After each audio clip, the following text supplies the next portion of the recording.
Okay, so welcome, Sue and John, to the session. So you had something to share, Sue? A question? Yeah, I'm struggling with the definition of alter. Okay. I can't understand it when I think our definition is the foundation of a thought system. Yeah. I don't understand what it have a look is. at that if you like. We can certainly have a look at that. So where are we? Glossary of terms. Did you see I sent it out in this morning's email? So you've got you cleaned it up as well. I cleaned it up a bit, yeah. It needs to be put in alphabetical order, really, but I haven't quite got there. It's like, okay, that's a bit of a mission. So we'll I'll fix that as we go along. So let me share my screen, and then you can just have a look at it. And maybe we need to amend the definition somewhat. I don't know. So let's do whole screen sharing. Let me know when you can see that. Yeah, got it. Okay, and then we have alter. Okay, so what have we got? The mind that believes in the foundation of a thought system. True alter is perfect oneness. Okay. So you're struggling with that. Yeah, maybe we need to look at that section of the text that talks about the alter. We looked at a couple of nights ago. Yeah, sure. So we can go to where were we? So it was yesterday's. Let's go back. Not healing is released from fear, which is the previous one. Huh? Before that, I think. Yeah, altar to God, the altar of God. Okay. Here we go. So any particular section here? Yeah.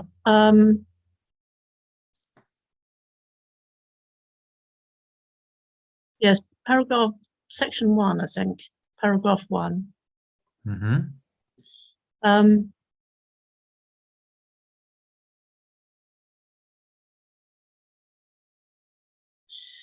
Yeah, number 7. The next step, however, is to realize that a temple is not a structure at all.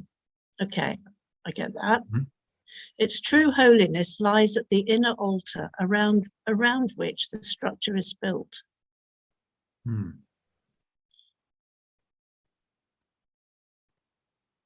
Yeah. Yeah, I'm struggling to understand what that is. Okay. What the inner altar is. Yeah. To me, that means core. It's the true holiness lies at the inner core around which the structure is built. It's like the true self, is that? Yeah. Yeah. Yeah. The altar is it's a metaphor, because he's kind of relating it to what happens in the physical with altars in churches. Yeah. Saying, the altar is in your mind, around which the structure is built. So the structure of your life and your body and everything is now holy because of the altar, because your mind is dedicated to the true altar, which is the at-one-ment, perfect oneness. I'm really struggling to think of it as the mind, though. I keep in my mind, I think of the altar as being my heart. Okay. Yeah. Well, I mean, heart is just another word for an aspect of our minds. I mean, the heart is our feeling, the feeling part of our minds. Oh, there's Iona. It's where we feel and where we connect deeply, rather than just we say, well, I'm all in my mind, I'm in my head. It's intellectual thought, just beliefs and thoughts. Heart is a sense of a feeling and knowing. So, I feel that. I feel it with my heart. My heart opens. It's referring to that feeling of kind of love, which is not necessarily intellectual. but it's all mind. In the course terminology, it's all mind. Any experience is happening in mind. Yes, because we actually don't have a body, do we? No, the heart is just a term we use for an aspect of our mind, like maybe a deeper aspect, a more feeling aspect where we can feel emotions like love and peace and joy. And whenever, we say, well, I'm all in my mind, I'm in my head, I don't feel that so much. It's more thinking, it's more about thought. So the altar is, you'd like to think of it that way. It's that knowing of the truth of who you are. Yeah. And he's just using an analogy, he's using a metaphor here to say, this is like the temples in your world, the structures you've built. Compared with that, it's the same idea, that what makes the temple holy is the altar within it. So what makes it holy is your mind and your mind's belief. Do you honor only the self, the true self, or do you have a false dedication to a false god? Yeah. So, yeah, I mean, it's a metaphor, it's a pointer. If it doesn't work for you, then just use the direct terminology of mind. Okay, well, it's the mind. The altar is the mind, and the true altar is the mind dedicated to oneness, that only believes in oneness. Does that help? Yeah, it does. Thank you. Okay. Hi, Iona. How are you? Hi. Nice to see you again. Thank you. You too.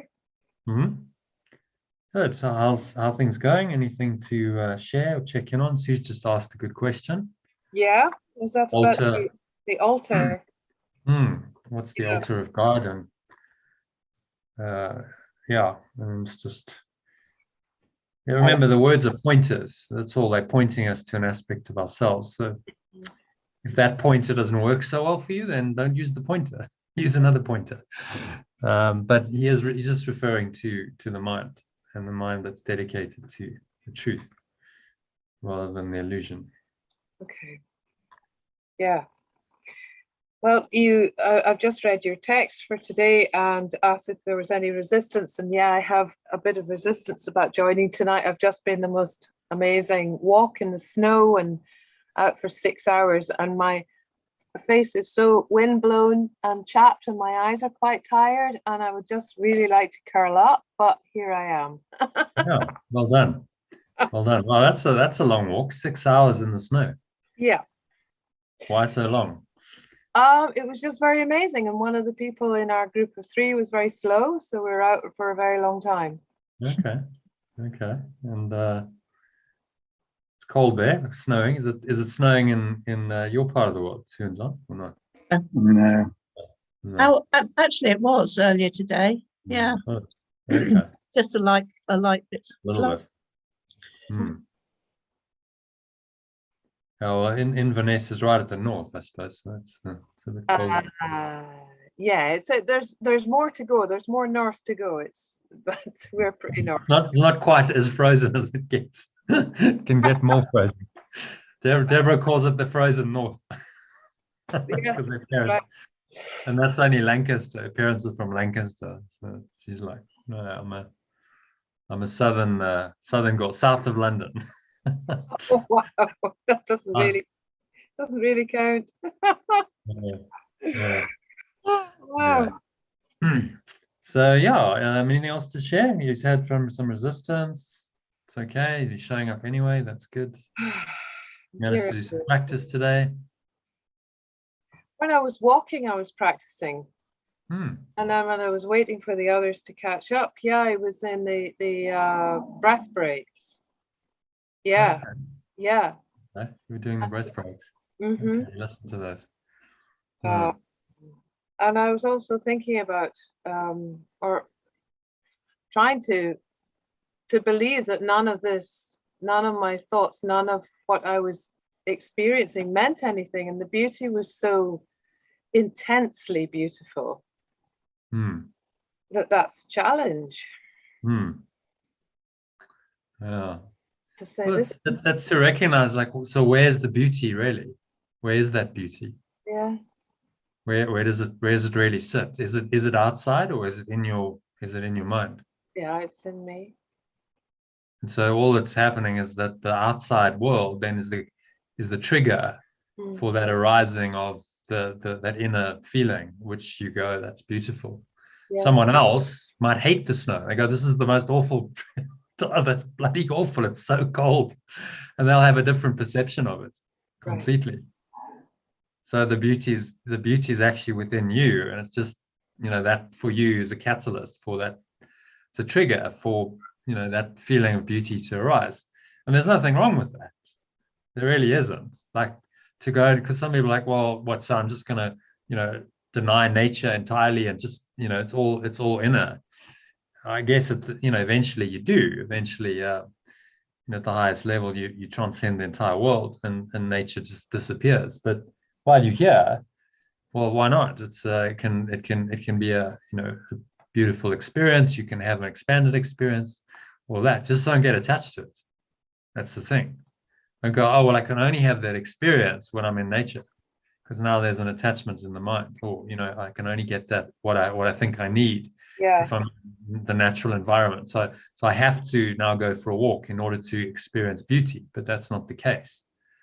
You can look at the simplest object, and if you're really in the right state of mind, you can find beauty in that. As he says, God is in everything I see, because God is in my mind. So it's in the most ordinary objects in your house, because there's the underlying essence is actually the same as what's in nature. Just nature, the manifestation of it is so, like, as you say, so intensely amazing, and on all the senses, the sight, sound, touch. It's like that. It's an experience that can activate you, and that can pull you into that, an altered state, really, in a higher state or an altered state. But it's still happening within you. It's not anything outside of you. It's your own perception of it. As I said, like, I know other people to go, oh, that's bloody awful. 6 hours in the snow in Scotland. It's just so cold, freezing, and it's not a nice experience at all for them. So it's all about your perception of it. Well, that's all good news, and it's all good reminder that I used to be so sort of jumpy and I've got to get outside. I've got to get outside and breathe and see breathe the fresh air, see the blue sky, be on the beach, be somewhere else rather than where I was at that moment. And that you got to watch for, because it's like, so happiness is somewhere else. Happiness is somewhere else. The party is somewhere else, but actually the party is right here inside. And that, I'm more spiritual in that, because it's nature, and nature's, right. So on, but that's how it goes. That's the mind. Now I'm desiring some other state than what I'm in right now, which is all, right now. The happiness is available right here, right now. I don't have to do anything else. I don't have to go anywhere else. I can just sit in that feeling, and just because it's an inner feeling, it's not out there. It's always in you. Yeah, that's useful. I certainly have had that kind of sort of feeling of superiority. Oh, it's, I just have to be somewhere else, and it's all right because I just need to go and walk in the wood. That's where I really get my peace, kind of thing. And that's a big excuse. And it's still external to you then. It's coming from the wood. Yeah. And the experience of walking in the wood, but that's not true. That simply isn't true. If it's all illusion, as Jesus is teaching us, that cannot be true, because your peace lies inside of you, and it's actually unshakable and unchangeable. And all you've done is you attached your mind to that experience and said, well, that experience will bring me peace. So it's another form of the dream, which seems to be a better form of the dream. Yeah. But as he said, I mean, to return to our let's just pull up yesterday's lesson, because that might be quite helpful. So that's lesson 5. If you recall lesson 4 yesterday, you remember what he said about the shadows. Maybe just read that first paragraph out loud. Yeah, why not? Unlike the preceding ones, these exercises do not begin with the idea for the day. In these practice periods, begin with noting the thoughts that are crossing your mind for about a minute, then apply the idea to them. If you are already aware of unhappy thoughts, use them as subjects for the idea. Do not, however, select only the thoughts you think are bad. You will find, if you train yourself to look at your thoughts, that they represent such a mixture that in a sense, none of them can be called good or bad. That's why they do not mean anything. And then he goes on to talk about the shadows. You may as well read paragraph 2 as well. Okay, in selecting these subjects for the application of today's idea, the usual specificity is required. Do not be afraid to use good thoughts as well as bad. None of them represents your real thoughts, which are being covered up by them. The good ones are but shadows of what lies beyond, and shadows make sight difficult. The bad ones are blocks to sight and make seeing impossible. You do not want either. So there's referring to these, good ones. So you'd go, well, that's a good thought. Going out into nature, Yeah. and you define that as good and desirable. And he's saying, yeah, but these good ones are just shadows of what lies beyond. And shadows make sight difficult. Interesting. So the more attached you are to the physical, the shadow, which gives you some experience, it gives you some taste of that heavenly kind of state of bliss, because you feel expanded and you feel, but the more attached you are to the physical means of seemingly attaining that, the more it blocks your true sight, makes sight difficult, because you're now not seeing directly into your mind and saying, but actually, I have that experience of pure formless awareness. That essence of pure formless awareness is my essence. It's in my mind now, and I do not need any external trigger. I do not need anything externally to experience it right now, because it's directly available to me right now. Whereas the ego is going, no, you need to go and do something else outside of you. And as he says, all mental illness is some form of external searching. So any external searching, now actually you're still mentally ill, even though it feels a more expanded version of mentally ill than total dysfunction. There's still a desire and attachment for something external, which of course keeps your mind associated or attached to the external world. And what he's trying to do is free your mind from that. But none of the external world, by the time you've finished this lifetime, all of that attachment is dropped away, and you simply are not attached to it at all. And so you're ready to go back to pure formless awareness, where there is no need for any of it. Nature, walks, all these experiences we have here simply fade away, because you're just in the perfect pure oneness of the bliss that you are, and that's all that you are. And so even nature, even that most expanded feeling that you had today, like that is just a little taste of heaven, just a little inkling of what it's like.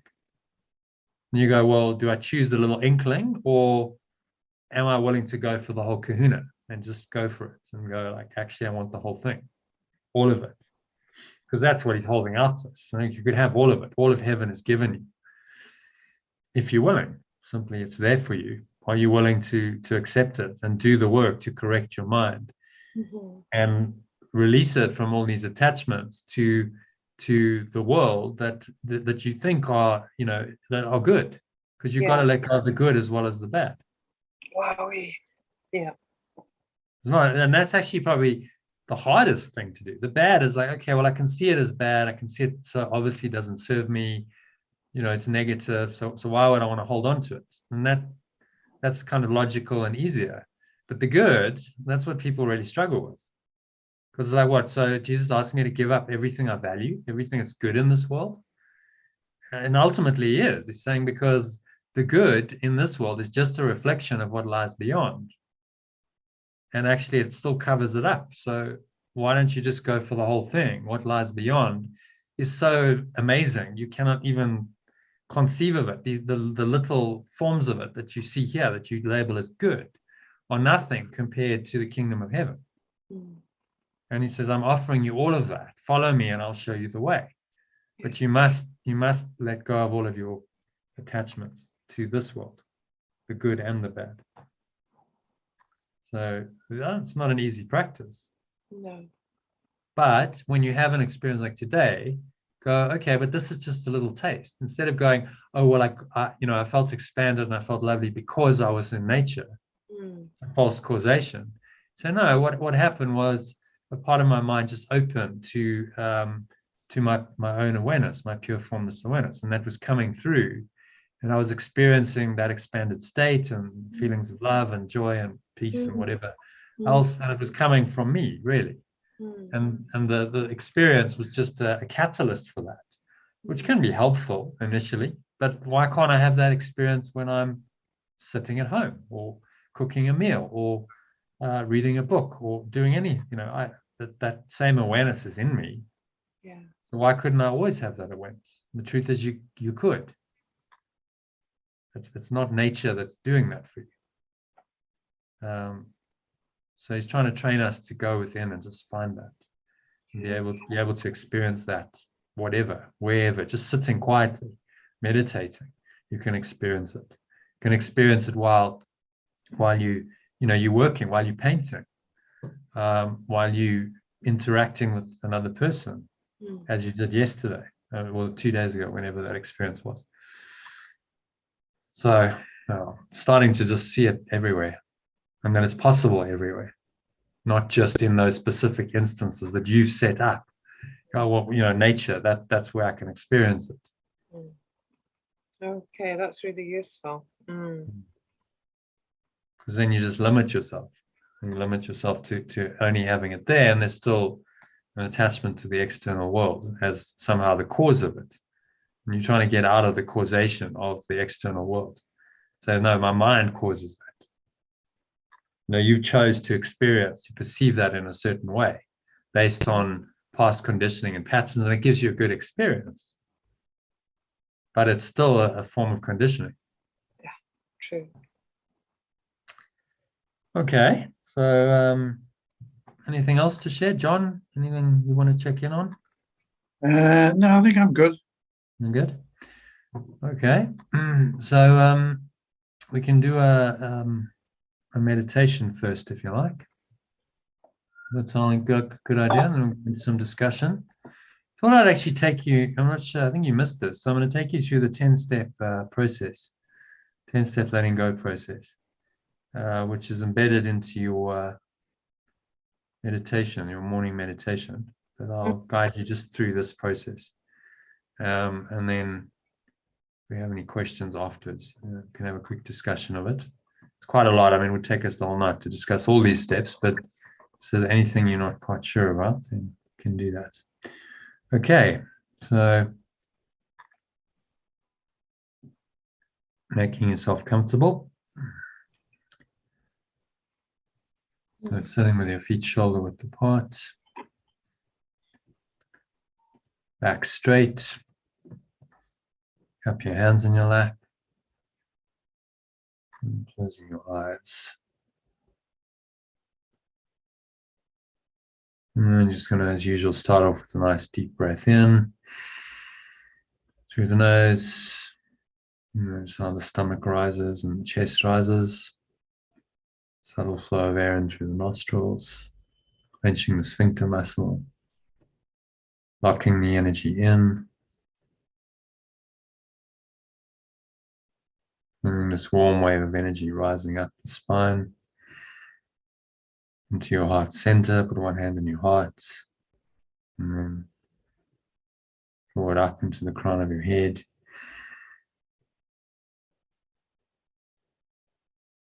So maximal inhale breath. And then just bring to mind some situation that you're struggling with. Whatever it is going on in your mind, your life. I'm going to use that with this process. Could be minor, could be something major, could be recent, could be something long-standing. This is kind of an industrial strength process. So don't be scared to bring anything that you're struggling with, even if it's very deep-seated. And so just acknowledge it. Acknowledge the negative thoughts and emotions. Just observe those. Recognize that it doesn't feel particularly comfortable, not such a nice feeling, and be fully present and aware of these thoughts and emotions. Breathe in again, just to top yourself up, like you're creating some space. The breath, you can create spacious awareness, and just observe these thoughts and these emotions, which often show up as sensations in the body, and just remain somewhat detached and let yourself react emotionally to them. So you don't sabotage this process. You actually can see yourself as separate from the thoughts and emotions. You're observing in the mind the person you thought was you. This is actually the beginning of the full realization you'll one day have that you're not really this person at all. So breathe in again deeply through your nose. If you're finding it hard, you can briefly open your eyes and just look to the ceiling. And you find that just kind of blanks your mind. If you look up, keep your chin level, but looking up, you find that there's kind of an openness and emptiness comes into the mind. Breathe into that, and this will help you just enter the state of awareness. You're aware of the thoughts and emotions, but not allowing them to really deeply affect you. Now you're going to remind yourself that it's all an illusion or a dream. And changing perception of it, creating a situation that seems to be upsetting. It's just an illusion or a dream created by your ego to reinforce its false and fearful identity. The dream isn't real, it's not really happening. So ask yourself, why am I getting upset over nothing? And today's lesson says, I'm upset. Never upset for the reason I think. So you exhale and just have a sense of releasing. It's releasing thought, emotion, releasing the beliefs that are driving the upset. It's always fundamental beliefs that drive any upset. If you're honest, you believe certain things about yourself, and those things about yourself then cause you to feel upset.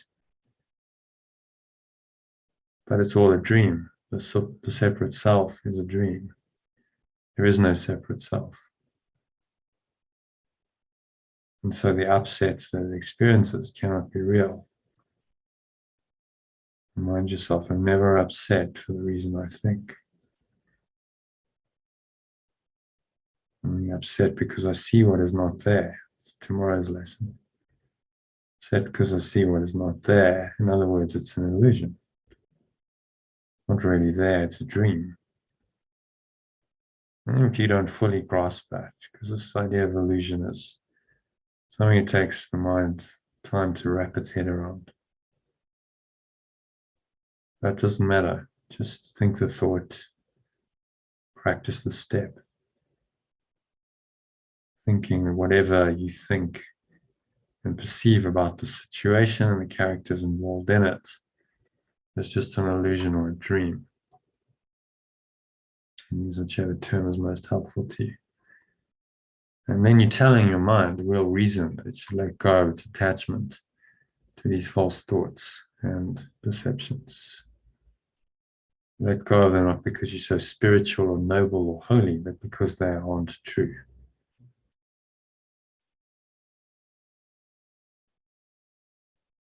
So breathing in again, to the lower stomach, middle chest into your heart center. One hand on your heart if that's helpful, just to connect with your heart space. Breathing again, so it's a maximal inhale breath, clench the sphincter muscle, lock the energy in. Another sip of air at the top, and just in the spacious awareness, gap between breaths. Remind yourself that this is all your projection. Everything you experience in this world is a projection. Even if it appears to be outside and independent of you, that's the nature of projection. It seems to be out there, but it's not. Because there's really only one mind that's dreaming the dream of the universe. And the lives apparently being lived out in time and space, including your life, which you think of as your life. So whatever you or anyone else appears to be doing, you are in fact doing this to yourself, of your own unconscious guilt that you projected out into the illusion or the dream, and you manifested in the form of the situation, the person who appears to be causing you to suffer and making you a victim. So breathe in again and just create some space around that. So if you observe that projection dynamic, maybe observe projection of guilt as blame, accusation, and blame and complaint, or projections of guilt. This reinforces your victim identity. But it's just your own projection. It's our own projections that lead to our perceptions of the world. So it's always you who are responsible for creating a reality. Projection makes perception, says Jesus, and reinforces perception. Perception then feeds back into projection. So we go, projection and perception become the chains of our minds that bind us into this illusory world, into the dream. So just be willing to see it for what it is and release it with your breath. Exhale, blowing it all out into the nothingness that it really is.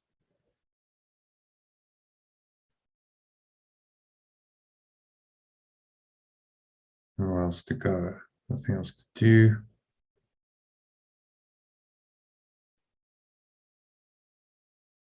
Nothing else to think about. You just drop it all. You come into deeper awareness of what's really going on in your mind. And maybe you find a sense of compassion arising. So breathe in this compassion. Compassion is very much about the heart. So put one hand in your heart if it's dropped down, just feeling into your heart space. Draw the energy in there. And just be compassionate towards yourself and all others involved in the situation. Knowing that you and they are doing the best they can in their current state of consciousness. And all unconscious and unloving behavior happens because people do not feel loved. There is in fact a cry for love. It's the only reason that people behave unconsciously. They're looking for love in inappropriate ways. So you and any other people involved in the situation need your love rather than your judgment and condemnation, to only make the situation worse and strengthen your ego. To let go of these destructive thoughts and emotions and find the underlying happiness that is everyone's natural state and right. So just breathing in.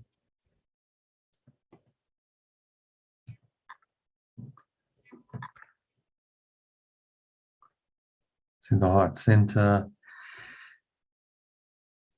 And you just feel that compassion. So there's for yourself as well as for others. We're just caught up in this crazy dream.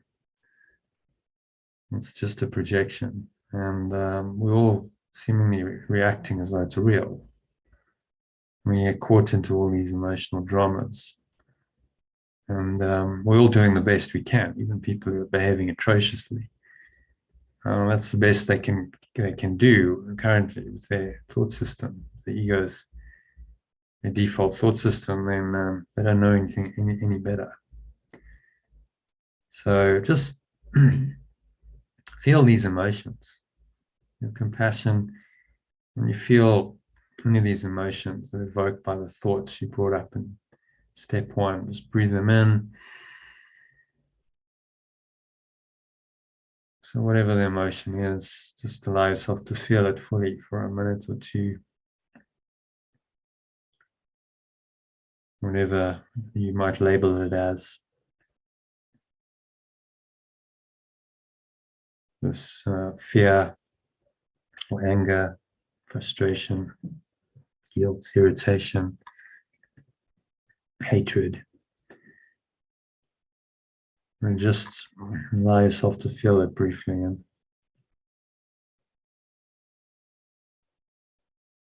just be aware in this higher awareness that these things are not ultimately true. But you can allow yourself to feel them briefly, because in the awareness of them, the feeling of them, you can now choose to let them go. So breathe in to these dark emotions. Maybe they're sitting somewhere in your body, in your heart center, in your solar plexus. Breathe in and just notice how the light that you breathe in.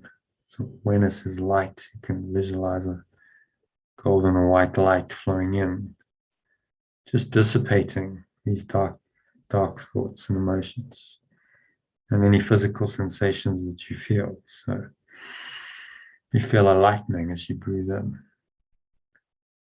bringing in the light of your true awareness that must dissipate the darkness. And now decide that you do not want this painful negative feeling inside of you to disturb your inner peace and cloud the awareness of your true happy self ever again. And you're going to choose to release it by letting go of all the effort that it takes to hold on to the thought and the emotion, because there's a lot of effort that goes into holding these things. So you breathe in once more, breathe in the light, feel like it's flowing into your heart center, expanding from there to every part of your body. Breathe it into any areas where you're feeling this tension, this darkness. Just bringing the light into it. And in the light, no darkness can continue.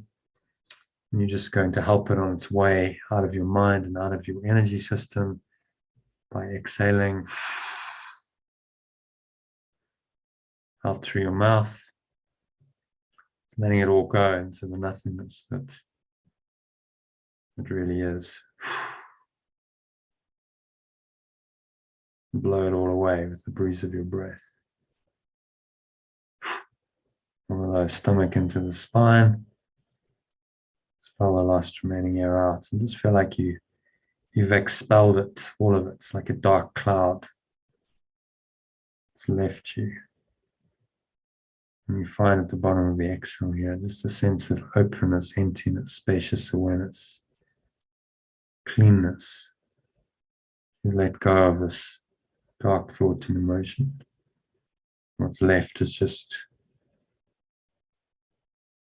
peace, openness, stillness. So appreciate this, appreciate the perfection that the mirror of the situations helps you to see. And this helps you to let go of your own pain and negativity. Appreciate the perfection of this apparently imperfect situation. Breathe in on that. So this is an acknowledgement, embracing that this is all perfect.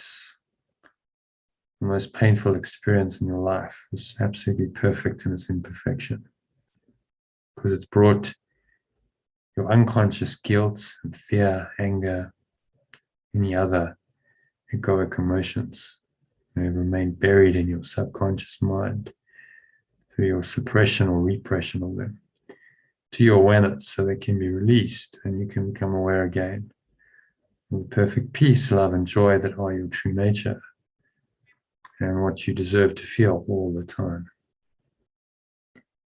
And you struggle with that feeling of deservability, goes against your ego's identity, feeling worthless and undeserving. Just notice that and just do the step. Just say, I appreciate the perfection in the situation. It's all perfect in its imperfection. It's taught me a profound lesson. And then that moves you nicely into the next step, which is gratitude. So you appreciate the perfection, you must feel grateful to that person or people involved in the entire situation for being your teacher, for giving you the gift of bringing your ego's negative thoughts and emotions to your attention. So you can release them, you can be freed from all the suffering that caused you and others. And so breathe in the gratitude. It's a feeling. Gratitude is a powerful feeling. It's very close to love. What are you grateful for? You're grateful for the awareness of love's presence. It's come in the situation. Love and gratitude go hand in hand.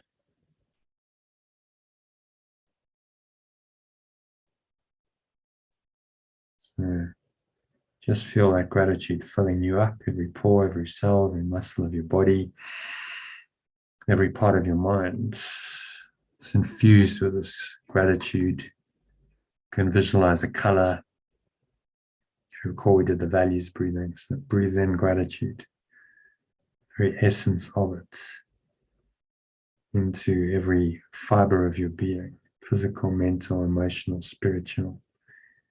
Don't even make distinctions. It's just total experience of gratitude for this experience, for this forgiveness lesson, that having released it, you've now learned.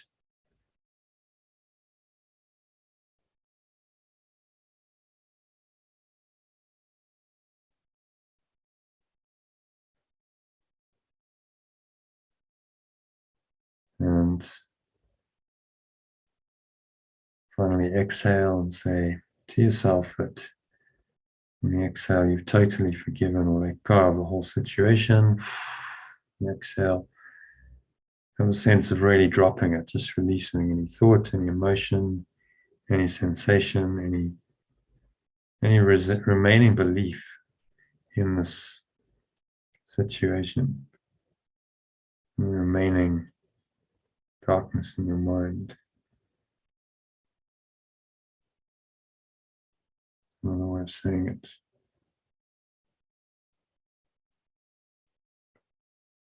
And sink into the state of forgiveness. Recognize that the whole situation, the people involved in it, and yourself are forgiven and released totally for all their thoughts, words, and actions. It has been dissolved into the nothingness it always was. You and everyone else involved has been healed through your forgiveness. Say to yourself as an affirmation of this, so I forgive you, and then name the person, this person involved in this particular situation that you've just let go of, and I am forgiven completely. So I forgive you and I'm forgiven completely. All is forgiven and released. All is forgiven and released. We always are, have been, and will be one self. And so I love you unconditionally as my self, capital self. And you just feel that in your heart. The words are just pointers into a state of mind of unity. You no longer see the separation between you and that person. See only one mind.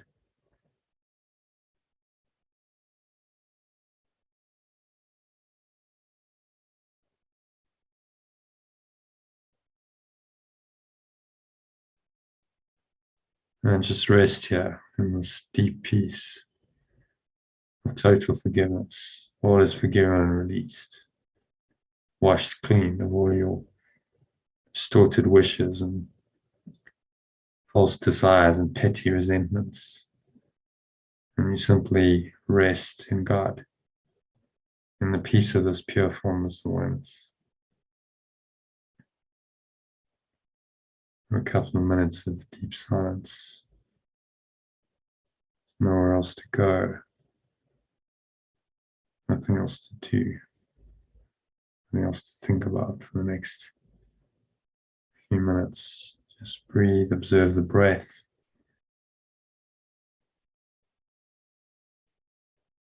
Breath just happening to you, through you, and for you. Observe the sensations in the nostrils, flowing in and flowing out. Focus all attention on the breath. which opens you to the present moment. In that present moment, let this pure formless awareness, that is the end result of forgiveness, stream into your awareness.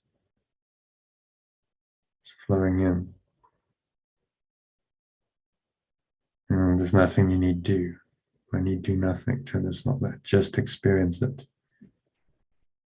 This gift of God to you for the next few minutes of deep silence.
Many thoughts arise that are at all disturbing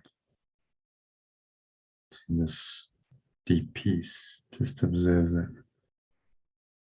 Bring them to mind and say, I'm never upset for the reason I think.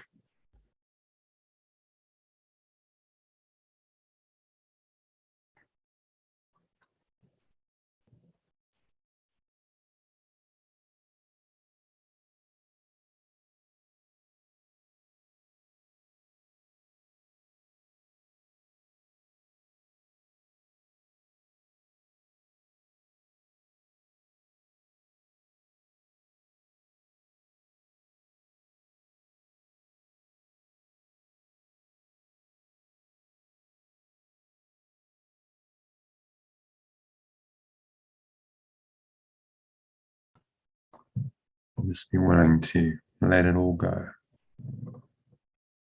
And when you're ever upset, see what is not there.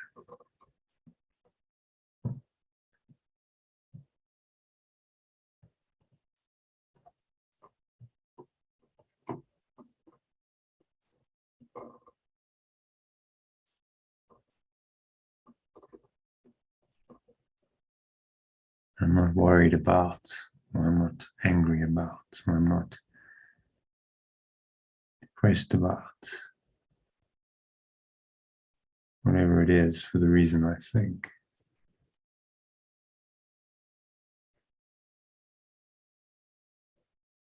And then just let go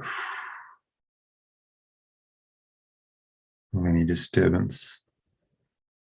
Blow it away like a cloud pattern. There's no power to obscure. Pure formless awareness, that is the blue sky of your mind and the light that shines through it. Blow these away. Insignificant cloud patterns, and let your mind rest in the light. For a couple of minutes of deep silence.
And so just gently coming back.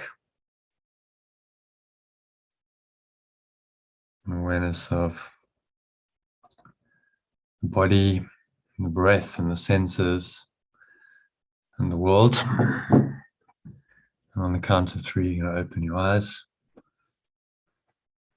So 1, just breathing in, noticing how the stomach rises and the chest rises.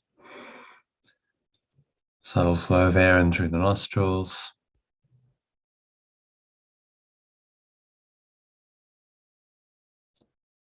Pausing at the top of the inhale, scan your mind once more. And just observing any thoughts, any small upsets. Jesus says in today's lesson, there are no small upsets. They're all equally disturbing to my peace of mind. So apply the idea of today's lesson again. Breathe in again and say, I'm not angry, or I'm not afraid, or whatever the emotion is, at or of whoever, whatever it is, for the reason I think. So for instance, I'm not angry at someone for the reason I think. I'm not afraid of, or whoever or whatever, for the reason I think. Therefore, the reason is not justified. Therefore, the emotion is not justified. Therefore, I can let it go. See, the logic is inescapable. The logic of letting go or forgiveness. So exhale and just release. Let it all go. The breeze of your breath, blowing it away to the nothingness that it really is.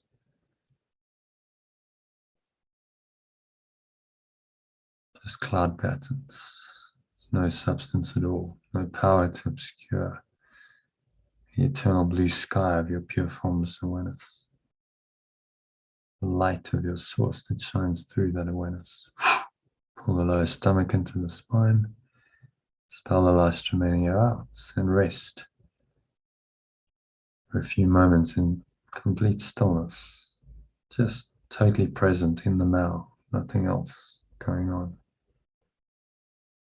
And now notice as you breathe in again, the weight of your body pressing down into the chair and your feet touching the ground. Notice what you're feeling and touching. Your hands, subtle flow of hair on your skin perhaps. Breathe that air in. Notice any smell in your nose, any taste in your mouth.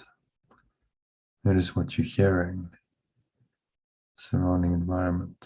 Just noticing all these things. In this very still, calm, and surrendered state. There's no judgment of your sense perceptions. Just allow them to be and notice how peaceful it is when you're in that state. Peace that comes from non-judgment, from letting go of all of your mind, your ego mind's judgments of others, the world, yourself. So just anchor this nice, calm, empty, spacious, expansive state of awareness in for the rest of the session in the evening. So it is said, so it is done. And on the count of 3, you're going to open your eyes. Take a minute to look around. Just observing casually the various objects in the room. Let your eyes rest for a few seconds on anything randomly.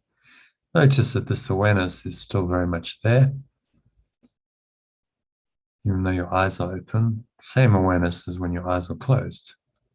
So actually there's no difference.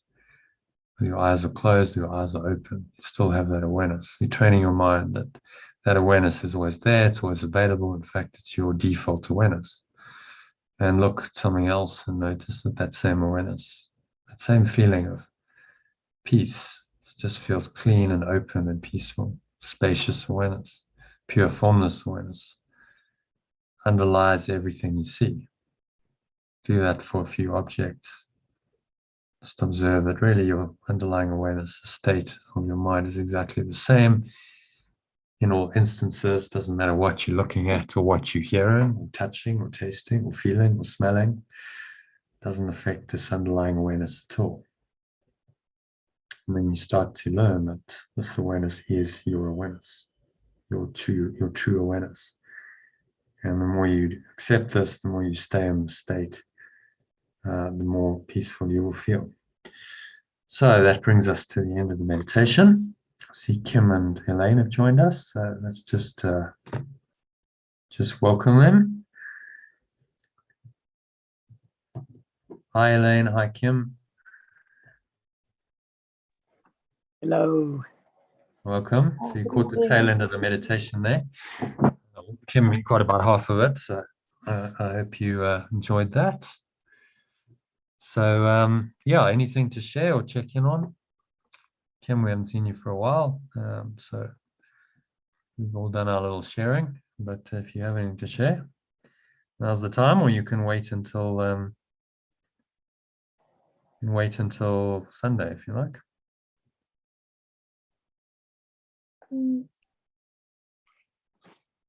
I was at a funeral today, so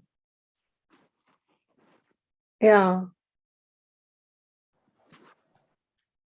And I've just had another person that I know that passed away recently, it's like for the funeral today, it was sad. It was, kind of a client colleague, but we're on kind of daily calls.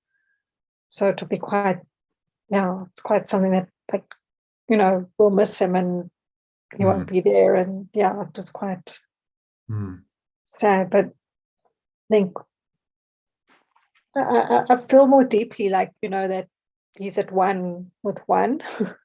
Whenever, I mean, even with the family today, there's, his daughter will say, oh no, he's in a better place. And we say that, but I feel like there's that more of that belief since maybe doing the course, it's just, for me, it's one level deeper in terms of, yes, that's where he is.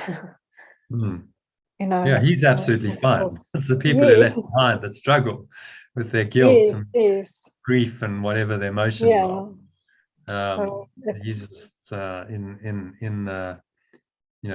incorporeal mind state, which is very peaceful by comparison, the state of being attached to the body. So it's just a death is not really an end, it's just a transition, it's a change of form. The mind's gone from being attached to the body into an incorporeal state, which is much closer to our natural state. Our state, is just mind, pure mind. He might choose to come back and have another body experience, quite possibly. But while he's there, it's very peaceful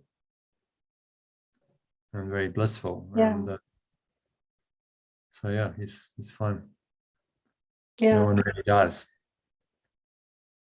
And it was also sudden. I mean, they were away. The family was away for the weekend.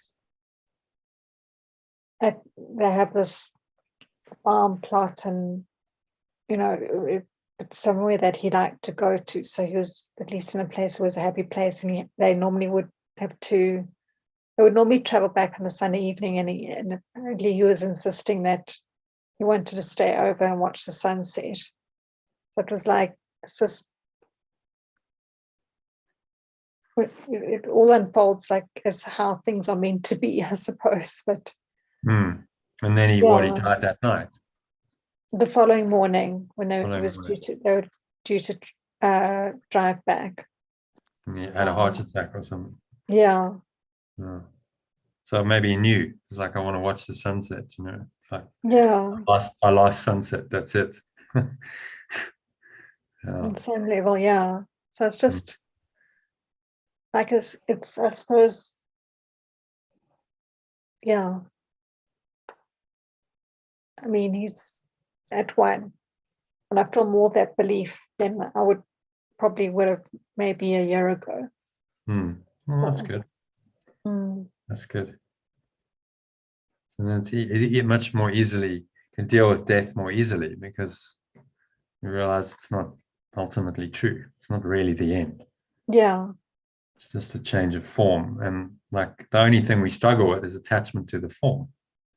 We're attached to the form of that person and their body and their presence, and they won't be in a meeting, and we feel like then something's missing. Almost that. And I mean, it was that's an attachment to the form of it. You're used to that, it's familiar, and then suddenly it's not there, and the mind goes, oh, something's missing now because it's not there.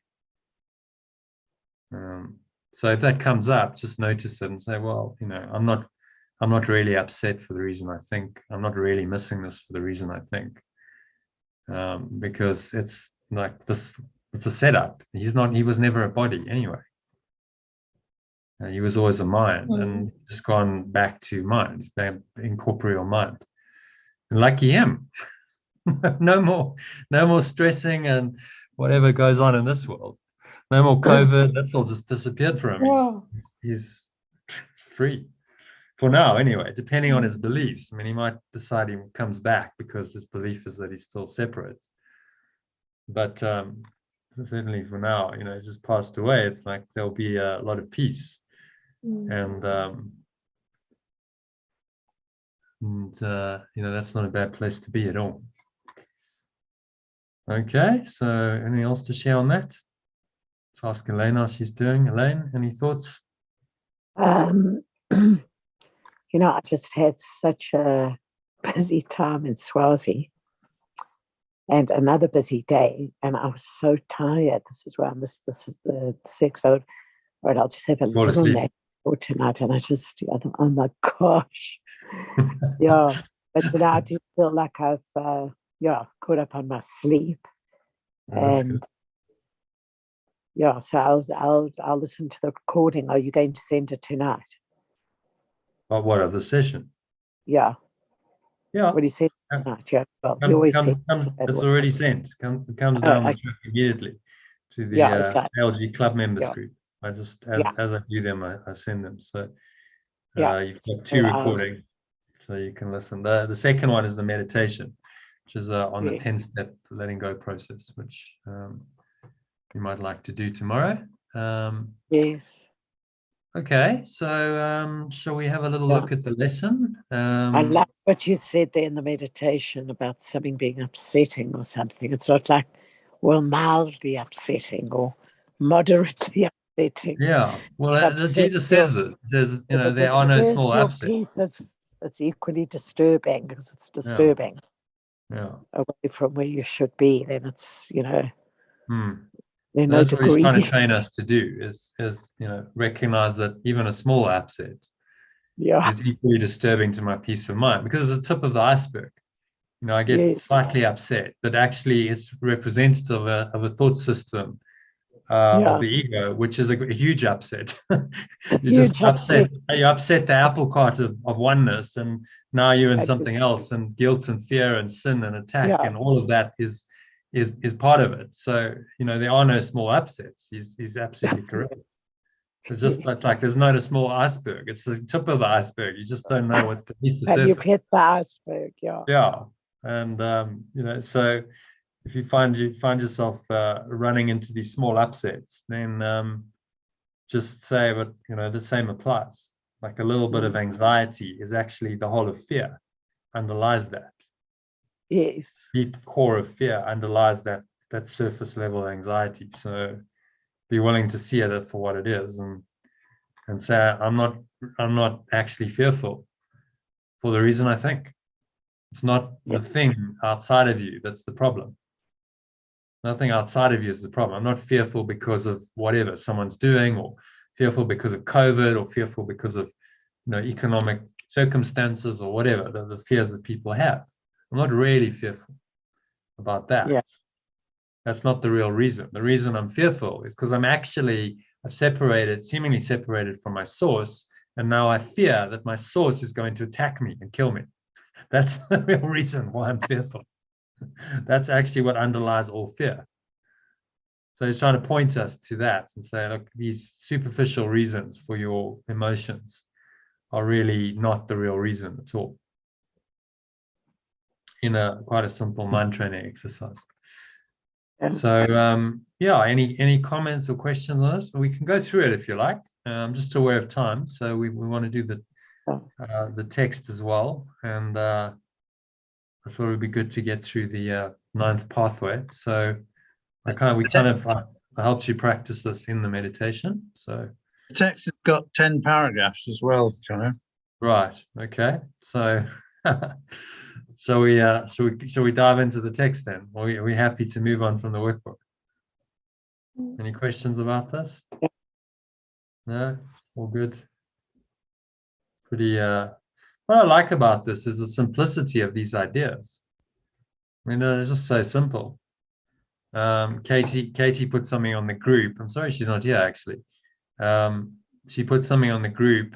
Let me just pull it up, where she said, can anyone suggest looking for short texts that deal with the following. When I go into the frequency of love, I feel breadth and lightness. When I go into fear, I feel heavy. Are there any short spiritual texts that deal with it? Glad to read from you. Well, this is the short spiritual text. I'm never upset for the reason I think. Right there. It's a little sutra just to remind you, okay, I'm not fearful for the reason I think. I'm experiencing that fear. I'm not fearful for the reason I think. I'm not afraid for the reason I think of whatever. And then he asks you to be specific in order to ultimately learn the lesson that none of these specific forms are true.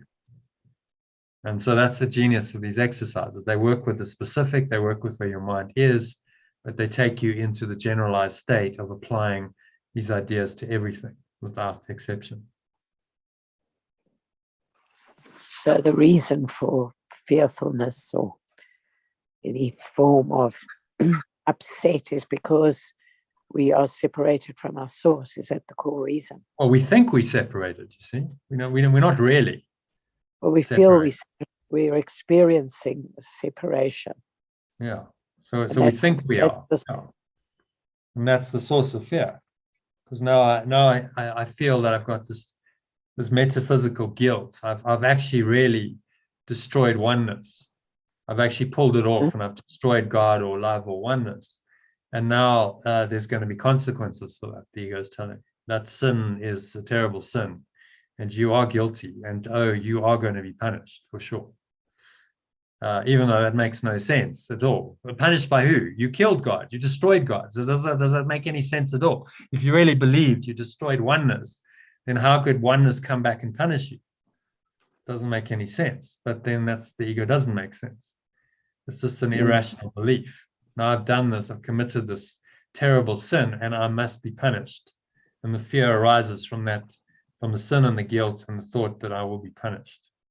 And then we project that into the world, and then we see that punishment in many forms. Or, that punishment is coming at me through a person, through a place, a circumstance, an event, and we misperceive it. And we think that that's the reason. But actually, the underlying reason is that our guilt and our sin demand punishment. And that sets up a condition of fear in our minds. So that's why I'm not afraid for the reason I think. The external reason is a setup. It's superficial. He's asking us to go deeper than that and recognize the real reason. And then you see that that's ridiculous because the logic of it is crazy. I never did separate from my source.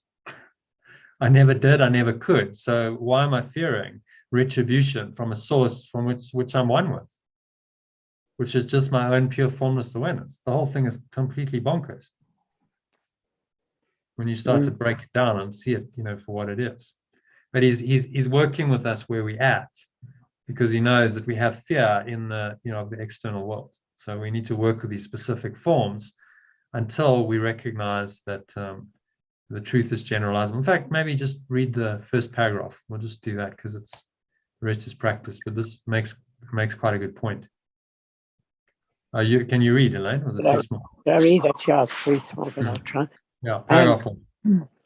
This idea, like the preceding one, can be used with any person, situation, or event you think is causing you pain.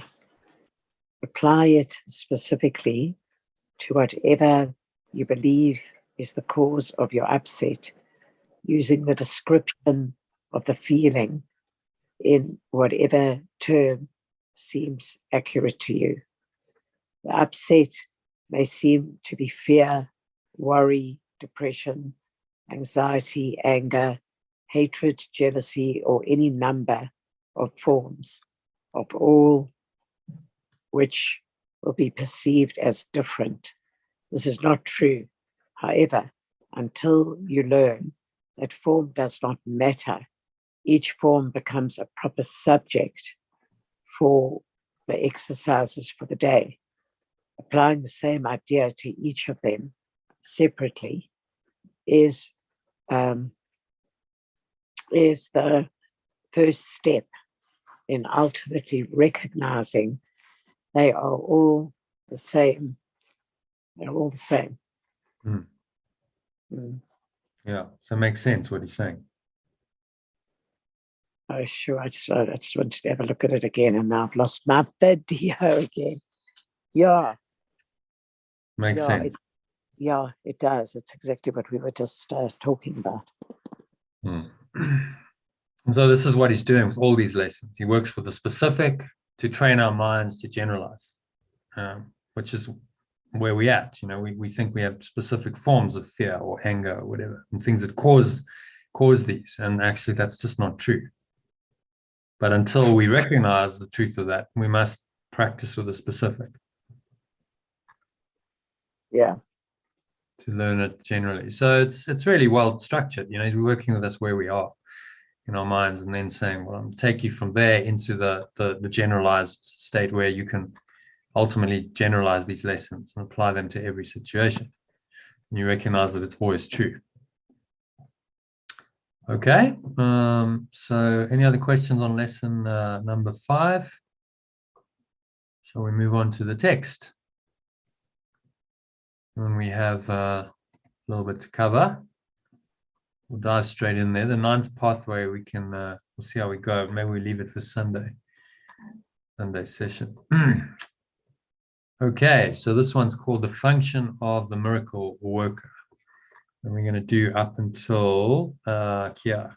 We won't do the whole. This is a long one because it goes in special principles. So we're going to do this 10, and then we'll do the special principles tomorrow. Or not tomorrow. Do the special principles on Sunday, maybe.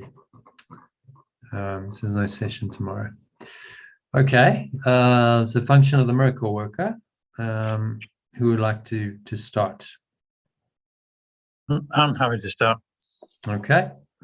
Before miracle workers are ready to undertake their function in this world, it is essential that they fully understand the fear of release. Otherwise, they may unwittingly foster the belief that release is imprisonment, a belief that is already very prevalent. This misperception arises in turn from the belief that harm can be limited to the body. That is because of the underlying fear that the mind can hurt itself. None of these errors is meaningful, because the miscreations of the mind do not really exist. This recognition is a far better protective device than any form of level confusion, because it introduces correction at the level of the error. It is essential to remember that only the mind can create, and that correction belongs to the thought level. To amplify an earlier statement, spirit is already perfect and therefore does not require correction. The body does not exist except as a learning device for the mind. This learning device is not subject to errors of its own, because it cannot create. It is obvious then that inducing the mind to give up its miscreations is the only application of creative ability that is truly meaningful. The last half of that makes sense, and I think echoes what we were doing last night or the night before, in terms of the body doesn't create, the body merely does as instructed by the mind. But there's some interesting statements at the beginning of this. Number 1, it is essential that they fully understand the fear of release. So I think he's saying here that we need to understand the depth of the guilt that's going on within us, which is where that fear is coming from. Otherwise, they may unwittingly foster the belief that release is imprisonment. That one kind of goes over my head. Why would they foster the belief that release is imprisonment? a belief that is already very prevalent. Well, this is the upside down logic of the ego. So we need to so essentially you fully understand the fear of release. And by fully understanding it, it means that you understand that this is a delusion. This is an ego defense against the truth. Why would you fear release? Why would you fear being totally free and happy and peaceful and joyful? But so if we don't understand that, then we may unwittingly foster the belief that release is imprisonment, that somehow this release, by letting it all go, we're actually imprisoning ourselves. This is not a desirable state. And that's the ego's defense. It's telling us that actually your true release, letting go, is somehow imprisonment. That this is so, like, give an example. Okay. Someone might reject the course and say, no, this is too restrictive for me. I remember chatting to that. Remember I mentioned that guy who was the other school of non-duality. Yeah. And he was like, no, it's just too restrictive. That I couldn't deal with that thought system because it's too restrictive. I wanted more freedom, the freedom to explore in the world and be in the body and explore sensations and sex and so on. And so the path of Tantra kind of worked for him. When actually what he was fostering there was the belief that release is imprisonment. That somehow this belief in total freedom and perfect oneness is somehow imprisoning him, and that actually he wants the ego's free will. He wants to have choice, and he wants to be able to choose the illusion instead of the truth. So there's an example in practice of someone who's doing that. And I suppose also that if you're in the ego, then to give things up is loss, isn't it? And therefore loss, potentially imprisonment, I suppose. So it feels restrictive. It feels like the discipline of this course, the mind training, like, okay, you've got to let everything go, but that's somehow imprisoning you. And that's a belief that's already very prevalent. And he's saying that you must understand, as a miracle worker, that there is this deep-seated fear of release, because the ego does not want to go, and so that's a defense against oneness, against the at one-ment. Once you understand that, then you're more vigilant for it, and you're like, okay, well, if I feel like this, doing the course is somehow imprisoning me, and then I'm actually misperceiving. I'm actually fearing my own release. And how can that lead on then to the belief that harm can be limited to the body? This misperception arises in turn from the belief that harm can be limited to the body. I suppose it's becoming focused on the body, isn't it? Therefore, if you get focused on the body, then you could only see harm as being in existence there. Yeah. So again, a misperception. So because the underlying fear that the mind can hurt itself. So the ego tries to convince us that we're a body. Harm can be limited to the body rather than the mind, because the ego doesn't want to see that it's actually harming itself, and it's all at the mind level. Underlying fear that the mind can hurt itself. Can the mind hurt itself? Oh, well, yes, it can, very much so. Well, not really, in truth. It's an error, as he says. None of these errors is meaningful. No, but we would hurt ourselves through wrong thinking. Yeah, but you haven't really hurt yourself. The self that you then believe in is just a delusion. Your true self, capital self, is unchanged by any of these delusions, any of these errors. So the mind can't really hurt itself, but it believes that it can, and that's a fear. I mean, if you haven't experienced this, I certainly have. You go, oh my God, like I could actually hurt myself here, and you feel this like this sort of deep-seated self-harm, intention to self-harm, And that's the ego then arising strongly. And it's happening on a mind level. And yes, it can be played out on a physical level. And you can do something to hurt yourself physically or hurt others physically. But the real cause is in the mind. And it's only when you look at that and say, but that's just ridiculous. If I am that I am this pure formless awareness. How can I hurt myself? Pure formless awareness only knows love. So this idea that I can hurt myself is just ridiculous. It's not true and it's not real. But if you go into depression, then you are hurting your mind, aren't you? Well, you seem to be, but the truth is, all, as he says, all hurt and all harm is not true. Really an error. It's a misperception. So your true mind, your true pure formless awareness, is untouched by that. It remains as it is, as it always has been. You've just got an illusion of another mind, another awareness going on in your mind, and that seems to deny your pure formless awareness. But actually, your pure formless awareness is untouched by that.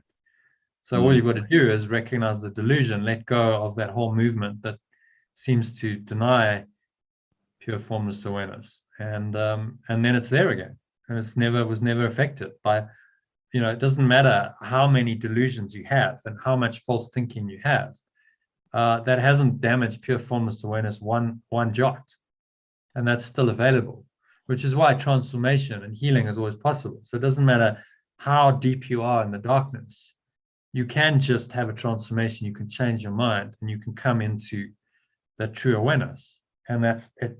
It is as it always was, and it's brilliant and glorious, and it's unaffected by any of those delusions that you have. Those simply then drop away, they disappear, and they never actually affected your pure formless awareness. So Iona's got a question. What is your definition of depression? Okay. What do you think? I believe it's when we believe that there's something that we will never get or never have or never be in a condition. Yeah, I'd say joy. So it's a belief that the separation is permanent. Yeah.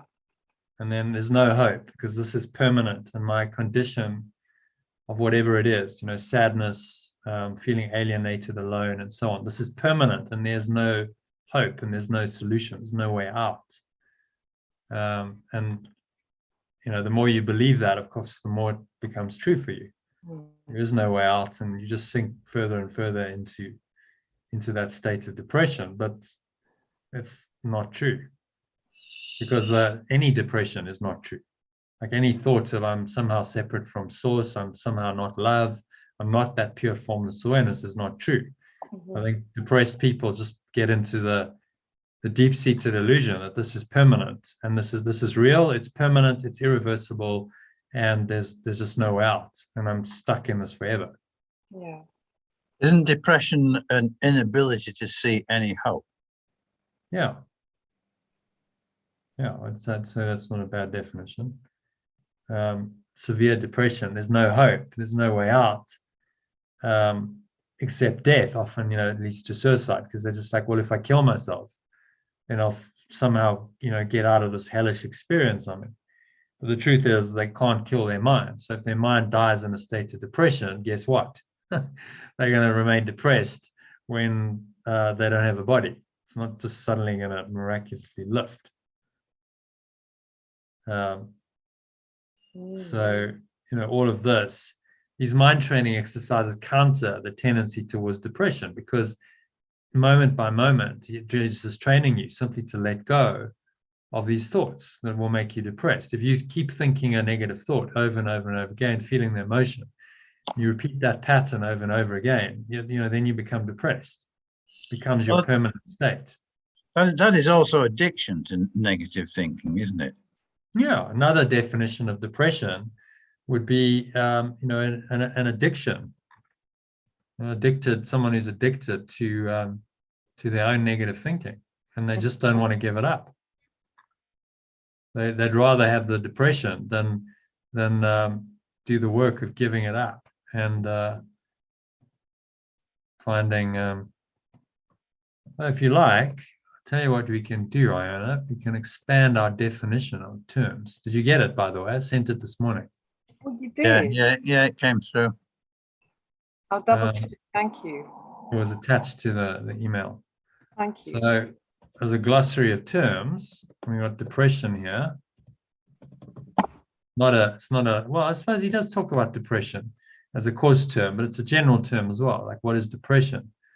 Depression is so what would we say? It's a state of mind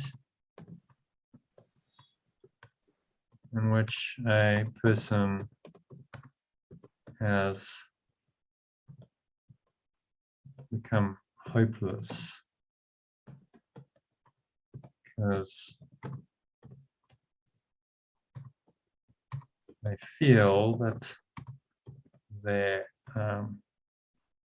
condition of separation from love is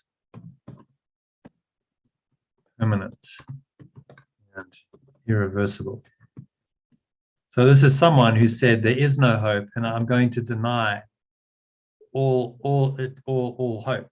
I'm going to deny that there's another way. And so you'll find that depressed people are quite difficult to work with because they just want to continue being depressed. And you can say, but you could try this. Why don't you come for a walk? Or why don't you? And they're like, no. Computer says no. I'm just, they've got into that mindset of no.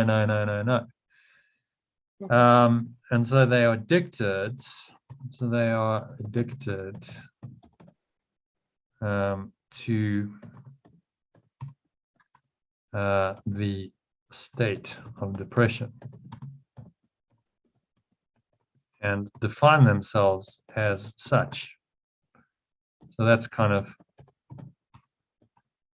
as a depressed person. So it becomes a self-identity, a self-concept. If you've been depressed for many years, then to be not depressed would just be quite fearful, actually, because who would I be then? If I wasn't this depressed person going all the time, life's so terrible, life's so, that becomes their identity.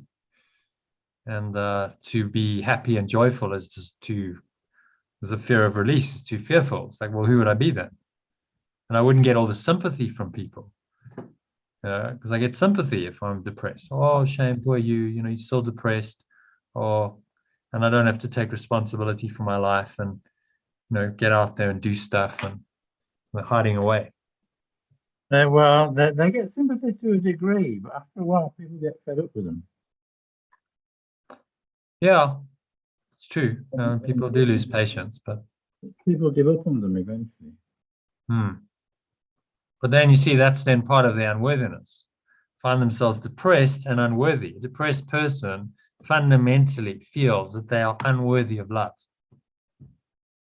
And so I remain depressed, and then everyone kind of scorns me and rejects me, and then that confirms that I'm really unworthy of love because the world doesn't love me, which makes me even more depressed, and so it goes. Self-perpetuating cycle until that person is ready to say, look, enough's enough. I've had enough of this now. It's like, okay, I want to change, and I'm willing to change. I don't know how, but I'm open. I really am willing and open, and then the way will come. Because there is help, there's support, and you can find a way out of it.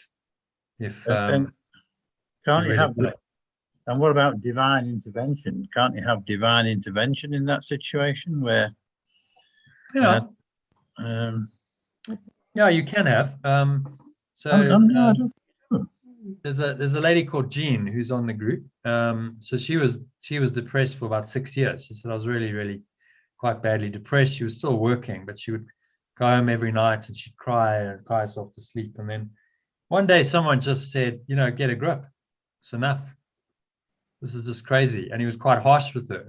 And she said, it's the best thing that ever happened because it just kind of woke her up and realized that, get a grip, girl. This is just crazy. You're doing this to yourself, and you need to actually stop. And then she started getting into the course, and she found a way out of it. But for 6 years, she was pretty depressed.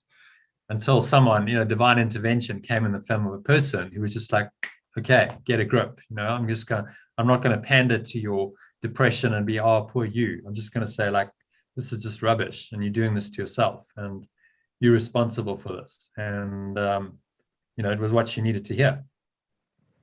So yeah, can happen. I mean, Eckhart Tolle, divine intervention. He was actually depressed. Yeah. For most of the first part of his life. I mean, when he was 6 years old, he said, I'd think, suicidal thoughts. He'd think, well, he's living in a flat. He said, well, I could always go outside and throw myself off the balcony and kill myself. He's like keeping that option open for himself at 6, right? So pretty like depressive mindset.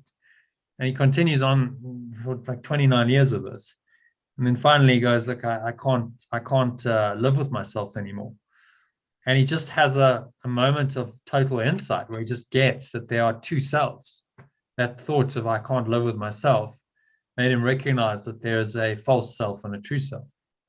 Just experientially, just kind of got it. It all just downloaded in an instant.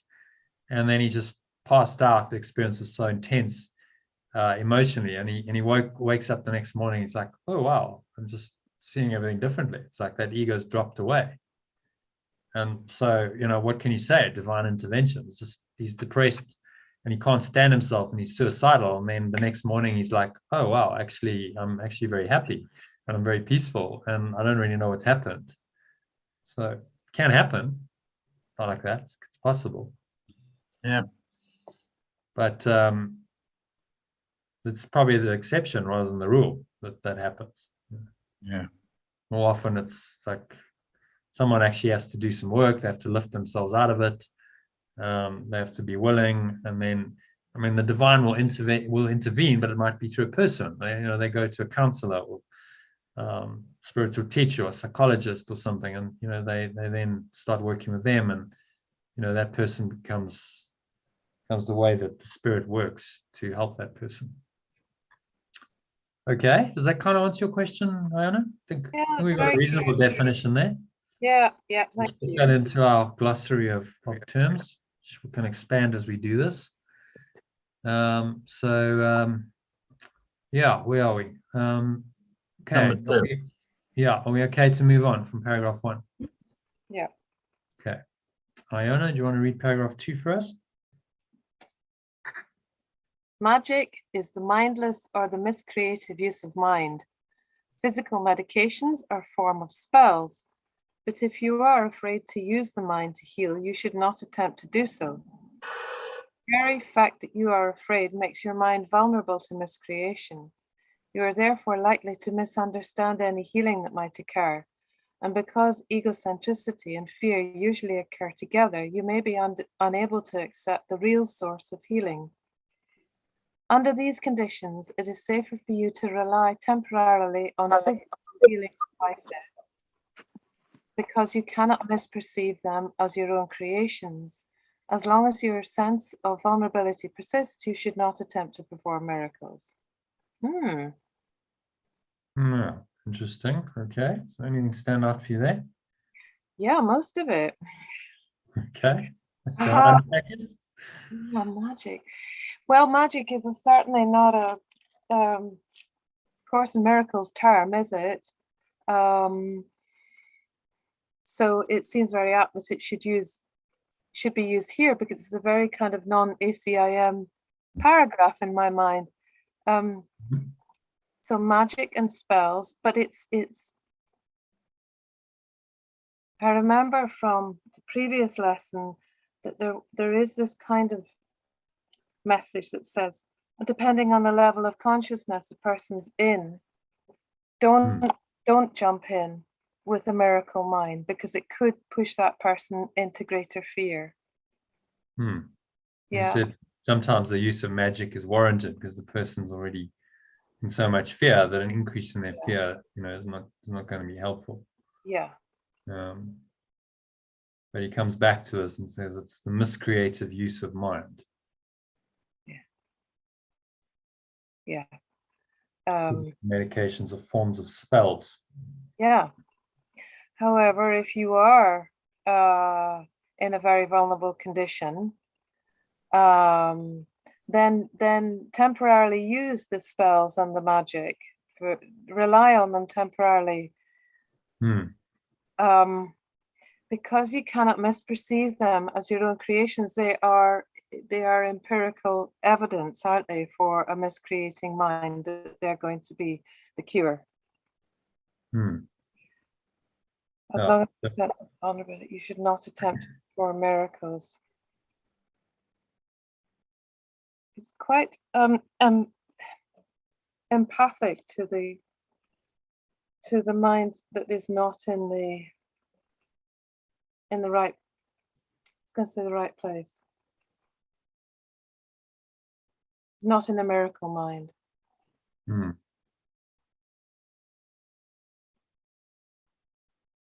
Yeah. So he's being quite understanding here. Saying, look, the principle is this is all magic. It's not of spirit. It's of the ego. That's the truth. But you or someone else may be in a condition where they just can't accept that. Yeah. So it's safer for you to rely temporarily on physical healing devices because you cannot misperceive them as your own creations.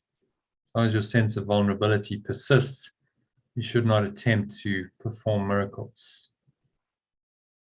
So the fear then leads to miscreation. Whereas with physical healing devices, that's not going to happen. So saying rather that than fearful miscreation. So let go of your fear first. But then the interesting thing is that if the miracle is just a correction, then by letting go of the fear, you are performing a miracle. Yeah. So he uses miracles in a couple of senses here. I think in this instance, should not attempt to perform miracles. I think what he's saying is don't try and heal someone else, be the miracle worker and sort of perform miracles. Like, okay, so someone is sick, and I'm going to try and be the miracle worker in this instance and help them heal. I think that's what he's referring to in this instance, because a miracle is also, if you recall, a miracle is a correction in perception. Correction and perception from a foundation of separation to a foundation of oneness. So letting go of the false belief in separation, acceptance of the truth of oneness. And maybe we can add to this and say this term may be used to denote the form outcome of such a correction. So we correct our minds, and then there's an outcome on the level of form, like a physical healing, or someone, the relationship is healed, or in your instance, a couple of days ago, that whole situation just kind of released and came into a state of connection and love with those people. So then, the form outcome, we call it a miracle, but the real miracle was the correction of your perception that led to the form outcome. And then Jesus uses the term miracle for both of those aspects of it, because there's an internal aspect and there's an external aspect. If you recall, we dipped into this briefly, but I'll go there again because it's useful to refer to it. So the internal aspect of the miracle is the correction of the mind happening in the interior individual in the mind. And then the external aspect would be the behavioral, so something shifts in the external that's observable, and that's also a miracle in Course terminology. So he uses the miracle to describe both aspects of it in the Course. And then it's just like in here, it's useful to know which aspect he's describing. So he's talking here about performing miracles. Well, that indicates that he's talking about the action aspect, isn't it? Because the action aspect is the external, the exterior domain. You don't perform anything in the internal. Perform is action, it's behavior. So then that tells you that he's referring to that. Okay, so is that clear? Yeah. All good. So we'll move on to number 3. Kim, if you want to read that for us. Yes, sure. I have already said that miracles are expressions of miracle-mindedness, and miracle-mindedness means right-mindedness. The right-minded neither exalt or depreciate the mind of the miracle worker or the miracle receiver. However, as a correction, the miracle need not await the right-mindedness of the receiver. In fact, its purpose is to restore him to his right mind. It is essential, however, that the miracle worker be in his right mind, however briefly, or he will be unable to reestablish right-mindedness in someone else.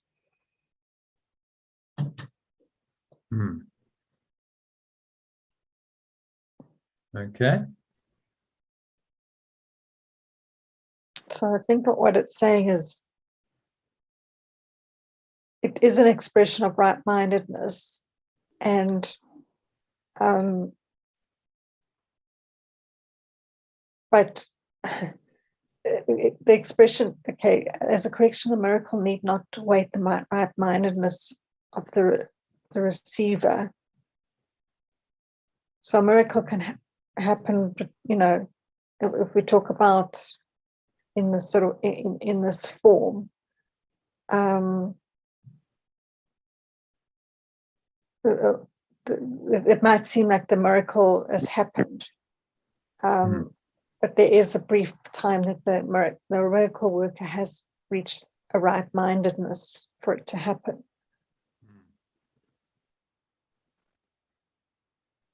Yeah. So it need not await the right-mindedness of the receiver. In fact, its purpose is to restore him to his right mind. So he's referring here to this action aspect of the miracle, where you're doing it in a relationship with someone. It's not just a correction in your own mind, but you're in some kind of relationship with someone else. It's very early on to be talking about. It seems very early on in the text to be talking about the role of the miracle worker. We've had 4 days of what the course is about, and suddenly we're talking about the miracle worker. Yeah, you think it's too soon? Yeah. Okay. Rewrite the text. But I mean, it seems a massive jump. Massive jump. Right-minded, not exalt. Purpose is to restore him to his right mind. But we've gone from trying to understand what a miracle is for 3 days to then saying, well, don't try and apply this to other people. It just seems a massive jump. Maybe it's throwing us into the deep end.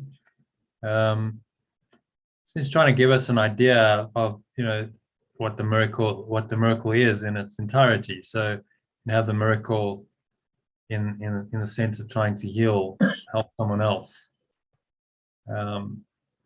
as a healer. And he's saying you must be in your right mind in order to do that. You can't establish right-mindedness in someone else unless you're in your own right mind.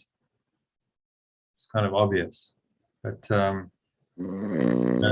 he talks about it later. The unhealed healer is part of the teaching later on, where we have the unhealed healer who hasn't really established healing in his or her right mind, hasn't really given everything over to the Holy Spirit, and now is trying to heal others, but from an egoic perspective, and that's never going to work. And that comes quite a lot later in the course. So I think he's just saying, be right-minded yourself, and if you're in your right mind and you listen to the Holy Spirit, then you can help someone else, however that looks. You don't necessarily know how it's going to look, because if you're really in your right mind, you will receive the guidance, you know, moment by moment. But if you can't do it yourself, then you're never going to be a miracle worker. Okay, does it make sense? Yeah. Mm-hmm. Happy, everyone? Should we move on to number 4? Yeah. Elaine, can you read I number 4? can't read it. I can't. I've lost the video again. Sorry. Oh, okay. All right. So we'll cycle back around to Sue hasn't read. Sue, have you read? No. Your turn, I think. The healer who relies on his own readiness is endangering his understanding. You are perfectly safe as long as you are completely unconcerned about your readiness, but maintain a consistent trust in mine. If your miracle working inclinations are not functioning properly, it is always because fear has intruded on your right-mindedness and has turned it upside down. All forms of not right-mindedness are the result of refusal to accept the at-one-ment for yourself. If you do accept it, you are in a position to recognize that those who need healing are simply those who have not realized that right-mindedness is healing.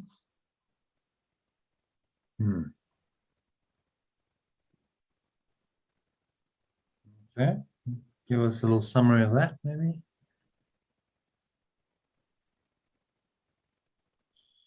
Well, I think he's saying that we're all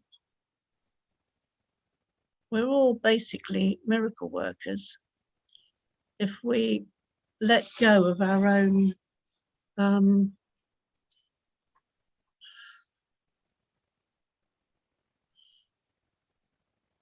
if we let go, I suppose, and just accept our right-mindedness and trust. You letting go of what? Letting go of any fear that you might be doing it wrong, or lack of faith, I suppose. Fear in any form and blocks the right-mindedness. Intrude on your right-mindedness, turn it upside down.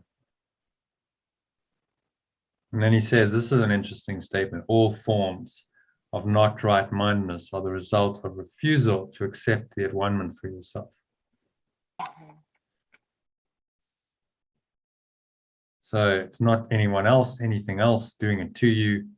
If you're feeling not in your right mind, you're feeling fearful, or any derivative of fear, which is the ego's thought system, then it's the result of your own refusal to accept that one-ment for yourself.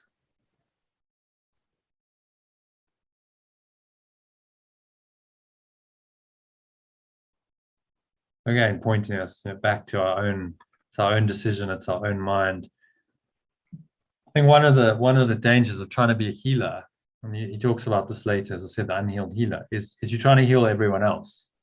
And it's like going out there, but not actually looking at your own mind, saying, look, that's primary.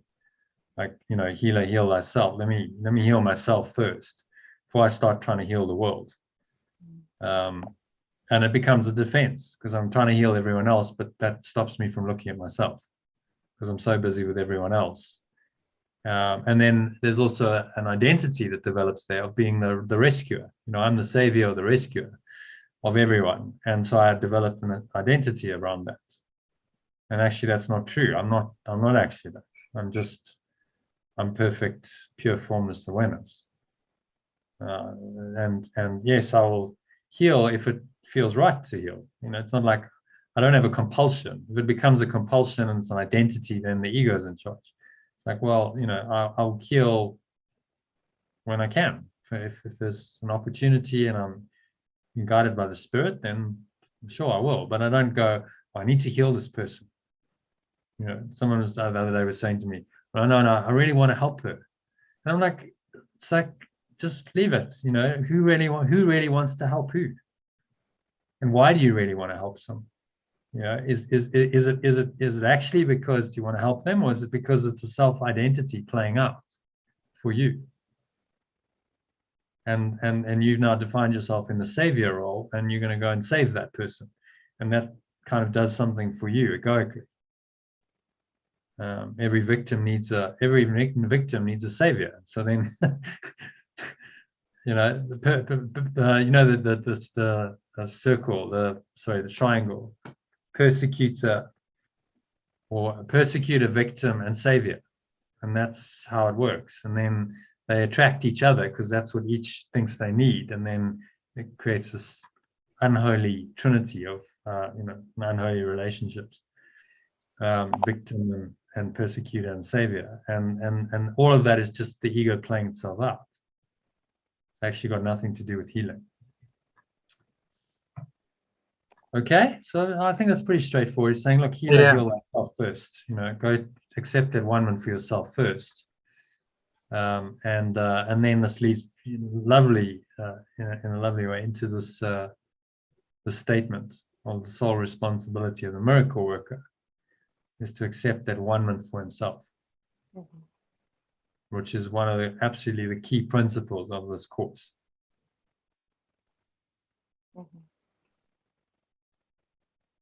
Just think about that for a moment. The sole responsibility. Okay, so your only responsibility as a miracle worker, it's not for anyone else, it's to accept that one for yourself. And then everything comes from that. If you're going to heal others, it comes because you've accepted it for yourself. And then you feel inspired to act in certain ways.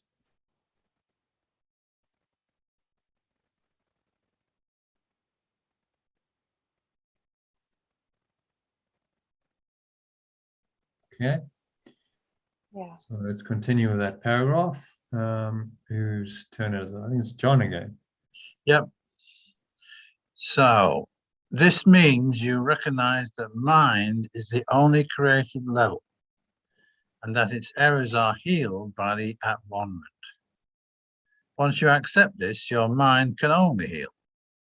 By denying your mind any destructive potential and reinstating its purely constructive powers, you place yourself in a position to undo the level of confusion of others. The message you then give to them is the truth that their minds are similarly constructive, and their miscreations cannot hurt them. By affirming this, you release the mind from over-evaluating its own learning device and restore the mind to its true position as the learner. Well, that's interesting. Restore the mind to its true position as the learner. Mm-hmm.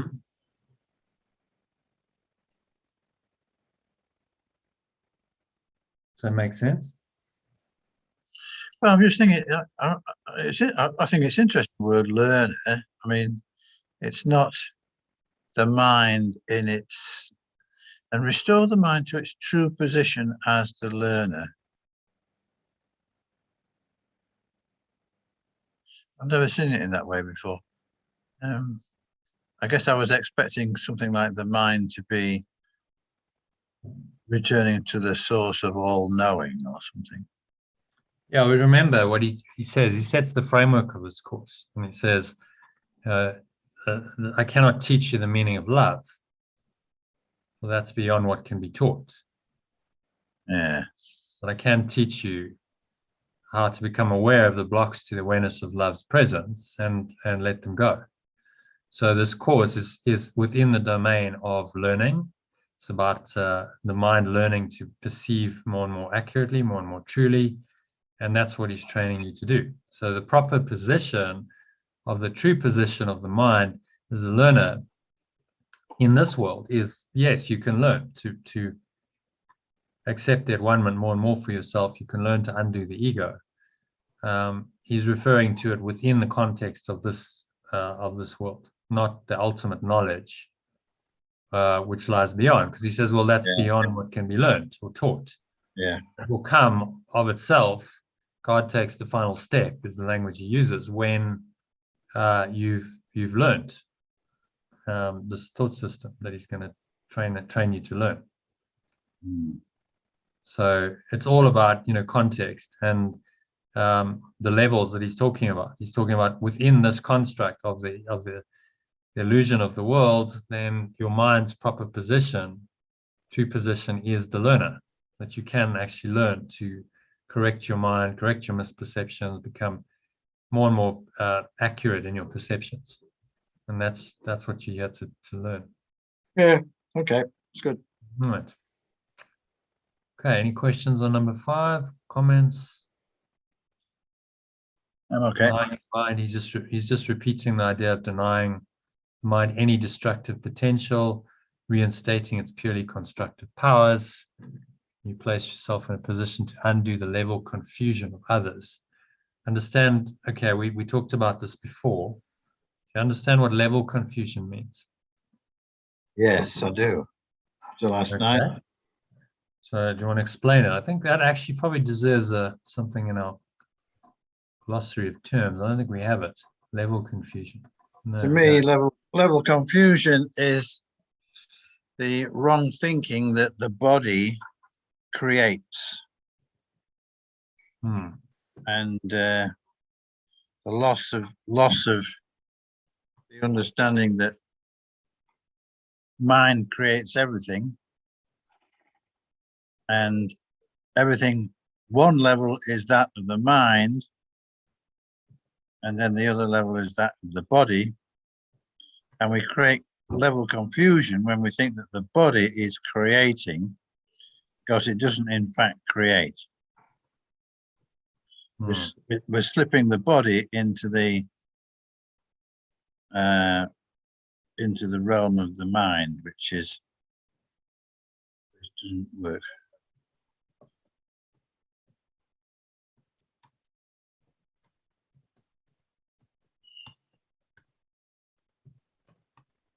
So something like this, identifying the mind with the body and the level of form. Identifying the mind with the body and the level of form.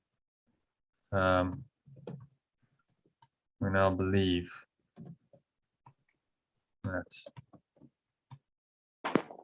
we are a body and subject to the limitations of the body and the world. So we've misidentified ourselves. It's another way of saying that we're in an illusion. Level confusion is we believe we're somewhere where we're not. Yeah. Our minds have got attached to that idea and identified with it, and now we get level confused all the time, because we go, well, this is true and this is real, therefore it's something that's fearful, and it warrants my fear, and then it's a level confusion because you've attached the mind to the physical and you've made it real. So we're all level confused most of the time until we start forgiving and releasing that confusion and saying there's only the purely constructive powers, denying your mind any destructive potential, reinstating its purely constructive powers. Then you can undo the level confusion, because in this mind that denies any destructive potential is only purely constructive. There are no levels. It's just pure oneness, perfect love or pure formless awareness. And this is interesting. By affirming, you release the mind from overvaluating its own learning device. So this is overvaluating the body. This is the learning device for the mind. And when you overvaluate it, then you level confused, because you now identify yourself as the body. Okay? Mm-hmm. Ah, Katie's joined us.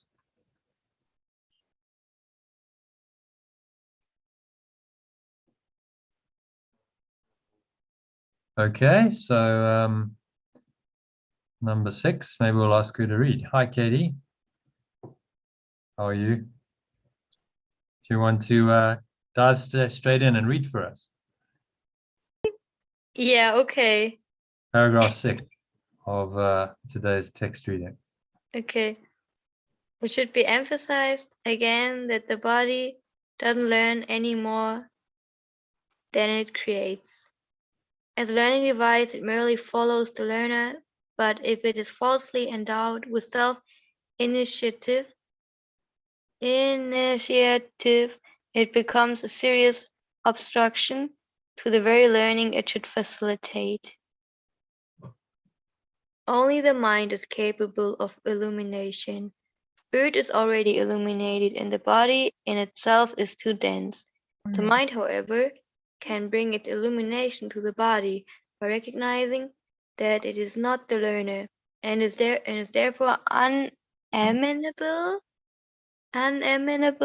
to learning. The body is, however, easily brought into alignment with the mind that has learned to look beyond it toward the light.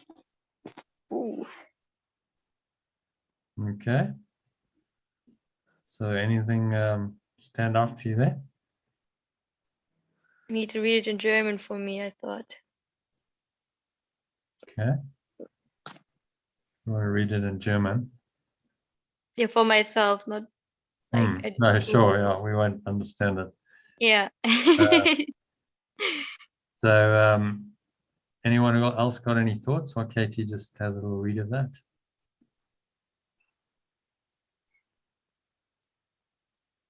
Anything stand out for you? I also find it's quite, I'm not sure if I really understand. Okay. So talking about the learning device here. What are you not sure about? What don't you understand? I think the learning device is the body. Yeah.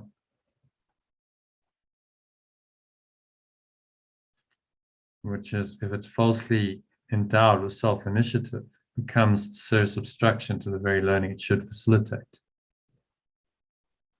And so the body can't learn. The mind learns.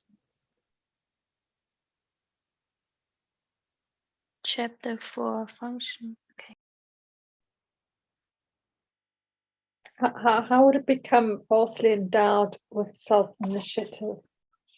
Well, we have all kinds of ways we do that with the body. We say, well, you know, I had a gut instinct to do it. My instinct told me to do this. My body, people say all the time, my body's craving whatever. You know, my body's craving chocolate. That one's for you, Elaine. My body's craving chocolate. And cheese. No, and cheese, yeah, Yes. whatever, you know. No, your body is not craving it. Your mind's craving it. That's the truth of the matter. And then, you know, in addiction, let's say if you're chemically addicted to drugs or something, you'll be like, you know, I'm getting withdrawal symptoms because it's my body that's addicted. But no, it's the mind that's addicted. And the body follows the direction of the mind. So now, yes, you seem to have withdrawal symptoms, but that's a symptom of the mind's attachment to the body. And, you know, truth be told, there are people who've given up drugs, alcohol, smoking, etc., and they just made a decision, and it ended then, and it's just like over, and there's no withdrawal. They just like, I'm done with this, and I just move into another space. And you know, so it is possible because it's all happening in the mind. This is what he's trying to say. The body has no self-initiative. It has no capacity to learn. It's all being directed by the mind. If we don't believe that, then the body is a serious obstruction to the very learning that it should facilitate as a learning device for the mind, because we give it some kind of false power, some kind of consciousness, some kind of will. The body has a will. No, the body doesn't have a will. Your mind has a will. The mind attaches itself to the body and gives the body that power. You do have a body memory, muscle memory, though, don't you? Do you? Yeah. Do you? Yeah. Was that all just your mind? You see, I mean, the way our medical model has framed things is that the body has some kind of independent reality. Oh, well, the body has this, the body has these qualities, and the body has muscle memory, but that's all an aspect of the mind. It's the mind in the body, the mind experiencing itself in the body. And then, yes, so we train our minds and we seem to be able to do stuff easily because we've trained that repeatedly. And we go, oh, well, that's the body having muscle memory.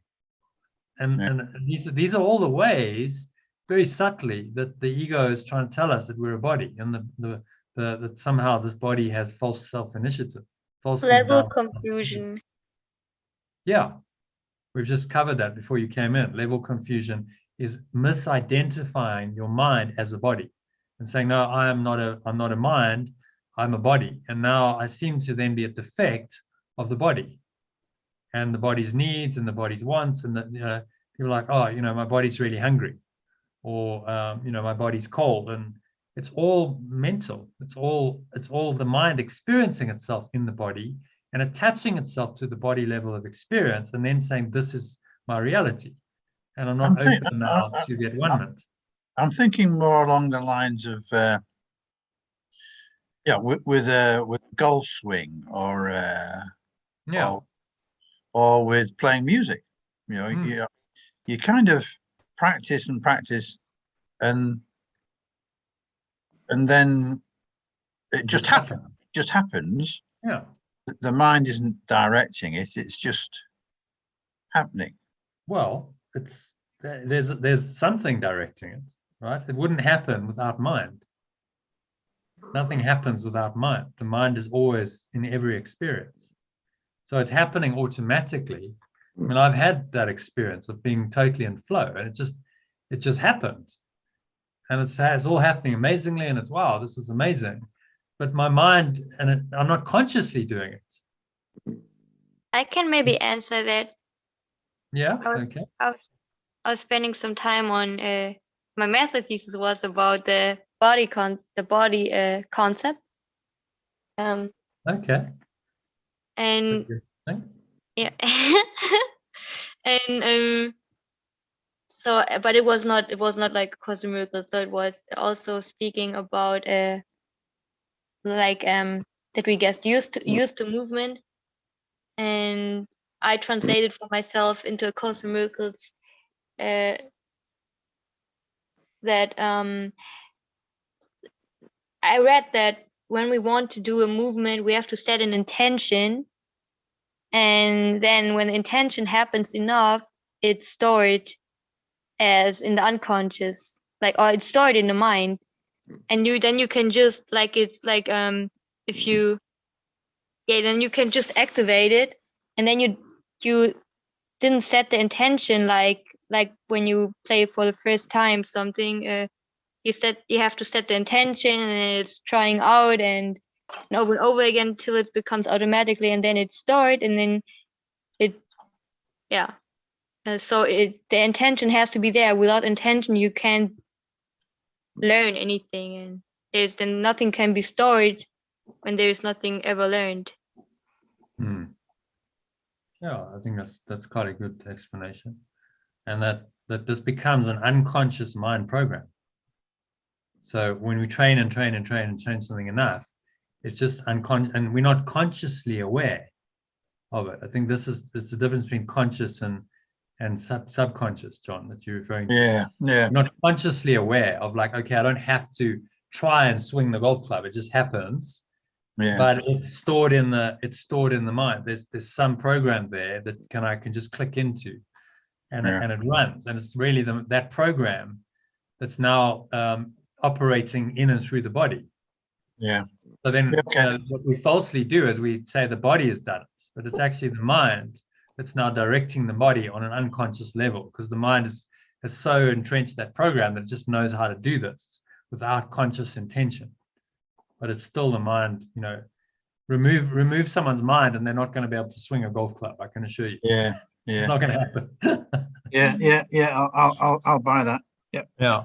So, but it's interesting because we see how cunning the ego is, because it's trying to tempt us into believing that this body has some kind of self-initiative. It has some kind of independent existence from the mind. And that's exactly the obstruction to the very learning it should facilitate that Jesus is talking about. Okay, and then he's just, only the mind is capable of illumination. Spirit is already illuminated, and the body in itself is too dense. So the mind, however, can bring its illumination to the body by recognizing that it is not the learner and is therefore unamenable to learning. Okay. Interesting, eh? Unamenable to learning. The body is unamenable. So only the mind can learn. This is what we're being asked to recognize.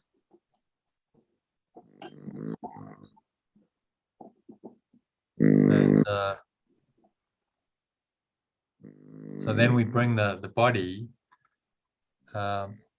into alignment with the mind that has learned to look beyond it toward the light. So it just kind of happens. The body starts serving the purpose of the mind, which is the light.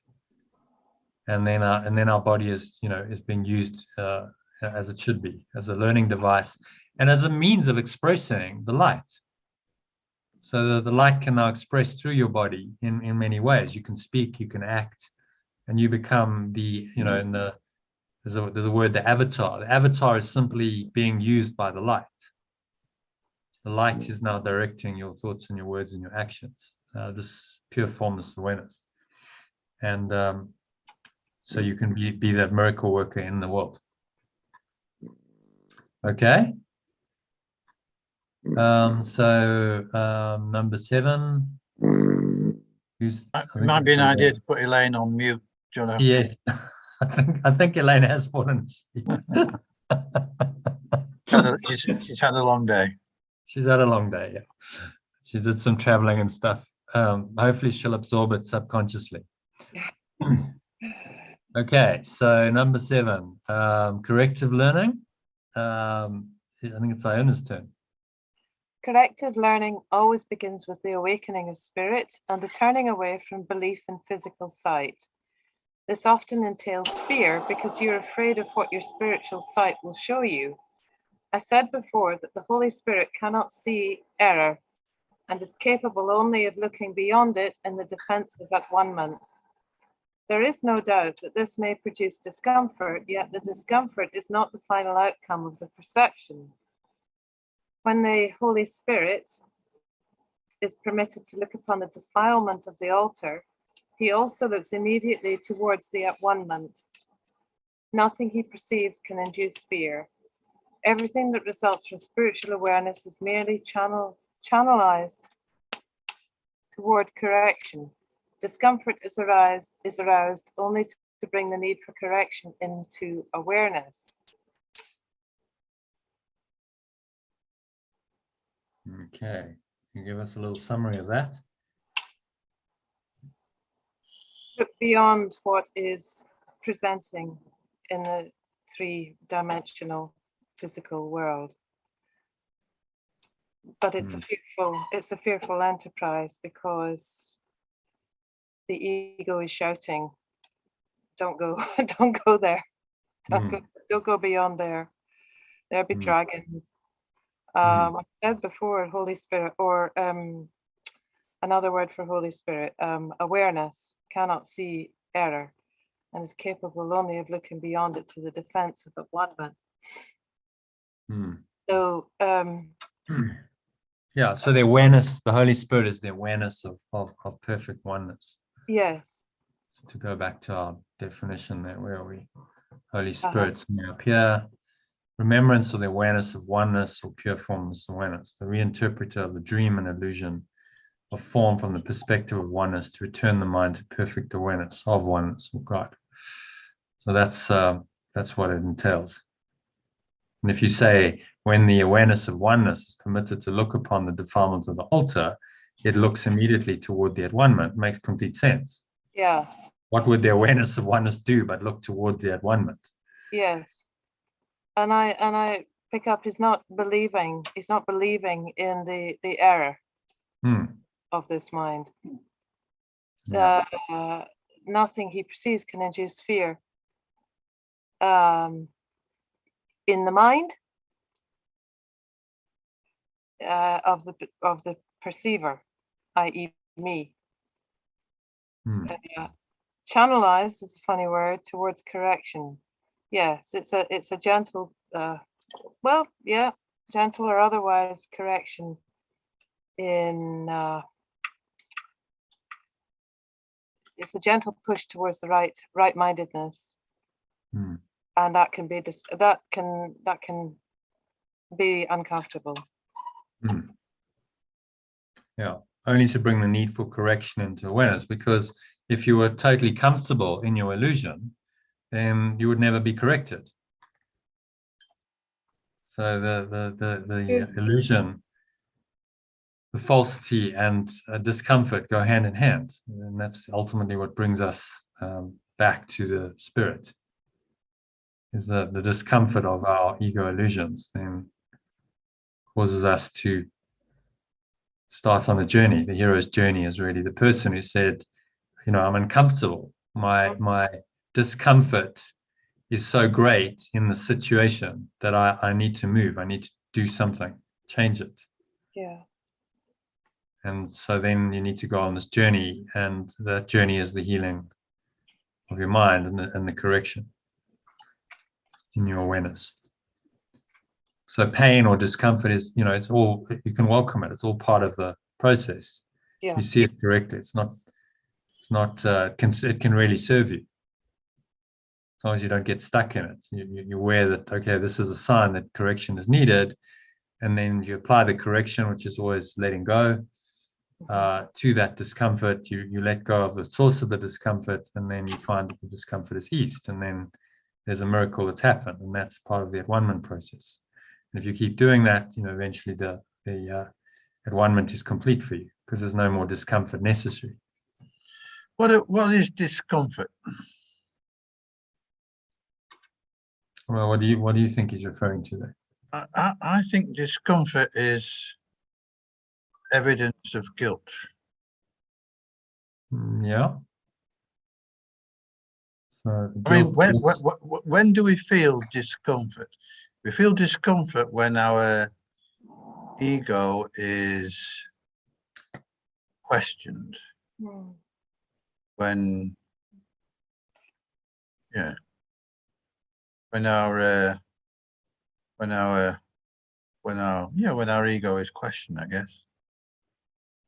So yeah, when our beliefs are challenged in any way, we feel. yeah. You can have physical discomfort as well. I mean, discomfort can be physical too. So you've got discomfort, you've got pain in the body. Okay, well, that brings to mind the need for correction into awareness. So you have a physical condition, and you recognize that this is discomfort, and that's coming from the mind, and then, you know, it brings the need for correction or healing into your awareness. So it can be physical, it can be mental, emotional. You know, any egoic thought is uncomfortable. You know, no one really enjoys feeling fearful or feeling angry. You know, this is a discomfort. Anger is a discomfort. Your peace is disturbed. I need to bring the need for correction into awareness. Yeah. So that's the Holy Spirit's reinterpretation of discomfort. Yeah. This is a call to correction. It's a call for love. It's a call for Yeah, correction. it's a call for correction. Yeah. Okay, number 8.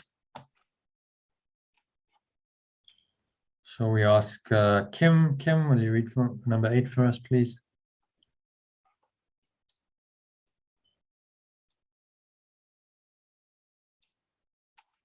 Is Kim still there? Don't know. Okay, we'll try Katie then. Katie, do you want to read number 8? Yeah, of course. The fear feeling arises in the end from an unwillingness to accept unequivocally that healing is necessary. What the physical eye see is not corrective, nor can error be corrected by any device that can be seen physically. As long as you believe in what your physical sight tells you, your attempts at correction will be misdirected. The real vision is obscured because you cannot endure to see your own defiled altar. But since the altar has been defiled, your state becomes doubly dangerous unless it is perceived. Okay, so I mean, Release from fear of release and release from fear. That's the keywords which go into my mind.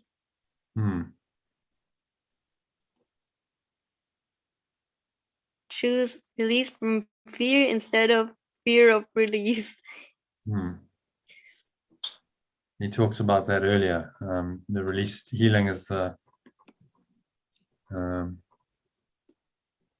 over here. Essentially, they fully understand the fear of release. Paragraph 1 there. So we must understand that we fear release in order to be vigilant for that. And we don't fall into the trap of fearing release. So the fear of healing is the fear of release. Accept unequivocally that healing is necessary. So this is interesting because this like speaks directly to the 12-step program that they originally created for Alcoholics Anonymous. And the first step, if you know the program, is that the person must accept unequivocally that I am an alcoholic and I have a problem. Otherwise, they don't proceed to step 2. It's never going to work. They must accept that fully. If they're still in denial, then that's why they always say, you stand up and you say, hi, my name's whatever, and, I'm an alcoholic. To remind the person, look, yes, I have a problem. And I unequivocally accept that, and healing is necessary. Otherwise, healing doesn't happen because I don't have a problem. If I deny I have a problem, no, I'm not really an alcoholic. I don't really have a problem, so I don't need this stuff. I'll carry on in my ways because I don't really have a problem. So similarly, David Hoffmeister talks about we all have a perceptual problem. We must accept in order to heal that we have a fundamental perceptual problem. Accept unequivocally that our problem is we are misperceiving a world that is not there. We have a fundamental perceptual problem. We must accept unequivocally that therefore healing is necessary. We must heal our minds in order to undo this problem. And then that opens us up to the entire healing journey that is this course. Does it make sense?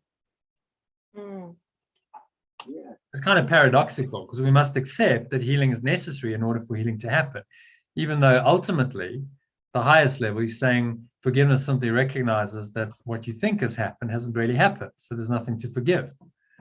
That's the highest, that's the top of the tree. But in order to get there, to that full understanding, we must start where we are and say, okay, healing is necessary. I have these errors in my perception and I need to correct them.